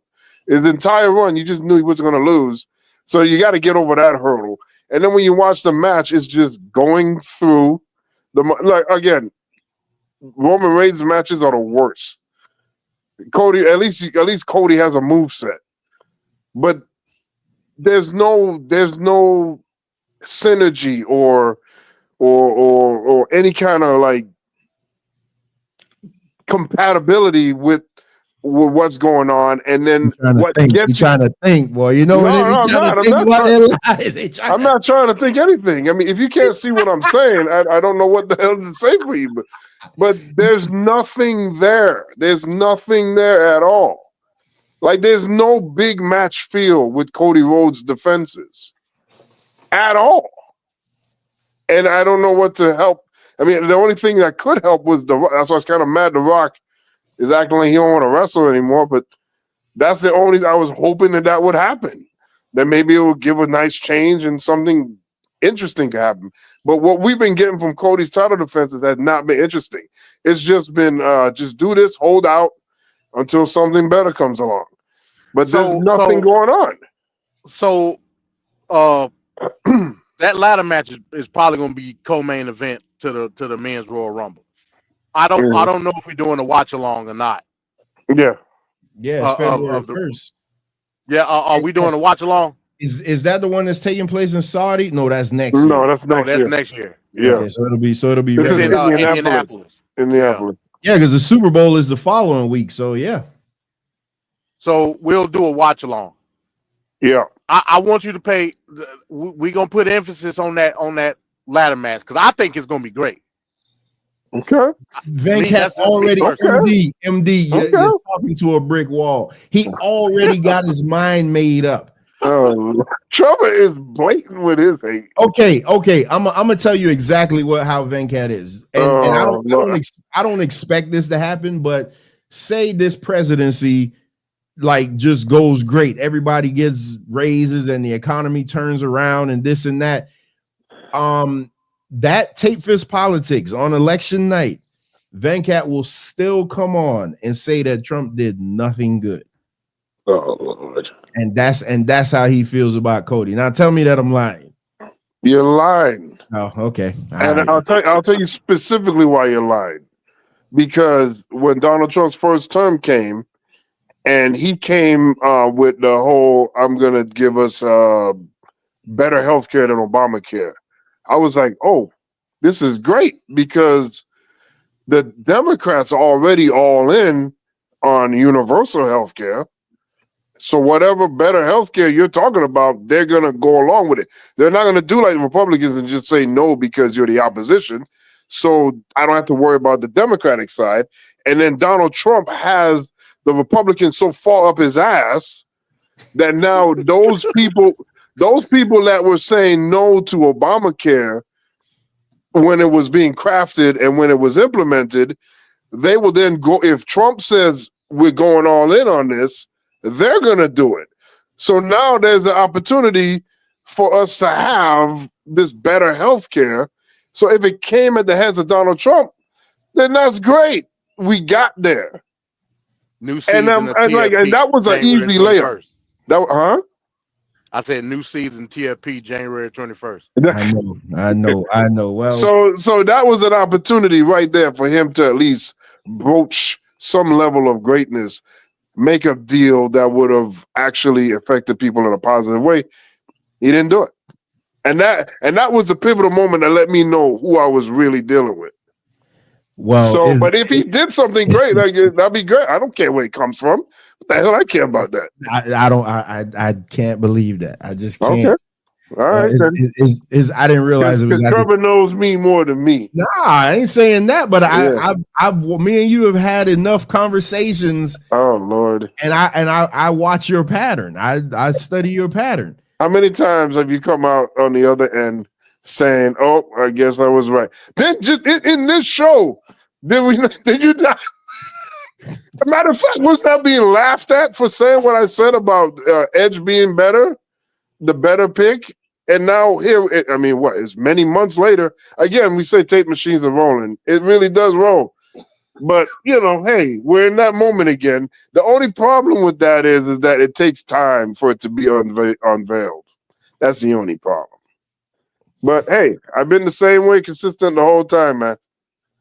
Well, it is. I didn't realize it was after 10 o'clock, man. I got to get the hell out of here. I ain't even eat dinner yet. Yeah, I probably won't eat dinner because I don't like to eat this late. Yeah, whatever. Man. So, well, that was the picks for 2024, man. Like I said, my work schedule is ridiculous, so it is looking more like the bi-weekly thing. As y'all can see, I have on this Hulk Hogan shirt because. Oh, you mean Andre the Giant shirt? When we come back, what's today? The 8th, so that'll be what, the 22nd? Yeah, the 22nd. I definitely want to talk about Hulk Hogan because oh boy, what happened to him Monday night was and it was not that it couldn't be the Trump thing because if it was a Trump thing, they would have booed Undertaker, they would have booed exactly, they would have booed Stephanie, they would have booed everybody that was there. So I want to look closer at that because that was hilarious and cringeworthy at the same time. And then we'll give our picks also for the Royal Rumble. And then we'll definitely do a Royal Rumble watch along. But man, this is after 10 o'clock, man. I gotta go. Yeah. I'm about to go get in the shower. I'll say this last thing. I kind of disagree with that. I don't think, and I said it in a group chat. I don't think people are about what they see, right? The availability of stuff. Hogan was widely available to show his idiocy, right? Undertaker was on one podcast with Trump that probably the majority of those people in that building didn't see. So I don't believe that, MD. I don't believe that. We'll talk about it. People know Undertaker is a Trump supporter. People know Undertaker, but do people watch Undertaker's podcast? Yes. That's a different. It's a good part. I like that. I'm subscribed to that podcast. It's pretty good. I disagree with it, but we'll talk about it. Yeah, I don't think so. You think it was a Trump thing? I think it was compounded. I think that was a large part of it. I don't think that's not all. I don't think it had nothing to do with it, man. Trump had nothing to do with it. Because if it did, they would have booed the shit out of Triple H. And that was the perfect time to boo him and Stephanie because they were just at Trump's New Year's Eve party at Mar-a-Lago. But how many people know that? It's all over the internet. Everybody knows it's all over Twitter. I disagree. Again, we'll talk about it. We'll talk about it. Yeah, we're gonna have to. I'll leave it. Yeah, I'm gonna put something together because I got to see what was the real reasoning. And I see that name tag you got there, Real American Bear Trevor. Yeah, it's a play on Hulk Hogan. It's a play on Hulk Hogan. I know. That's a great one. Because they booed the shit out of that beer too. I need to go find it in the stores. So I can see what it tastes like. It's gonna taste like trash, Trevor. That's crazy, man. I mean, all right, fellas, trash anyway. I'm about to get the hell out of here, man. We're going on farm. Damn, what this tape is politics? Jeez. You're damn right. Man, I don't be on here. Yeah. I gotta go take a shower. Yeah, I gotta go try to eat something. All right, fellas. My thing isn't working. All right, everybody, man. Peace for coming through, man. Thank you for watching the 2024 awards. Make sure you hit that like, share, and subscribe button on your way out. If you watch the video, share it to your socials. Let everybody know what's going on Wrestling with Reality. We will see you guys in 2 weeks as we discuss Mr. America himself, Hulk Hogan. I'll see you guys on the other side this Monday. Man Talk Monday. Peace.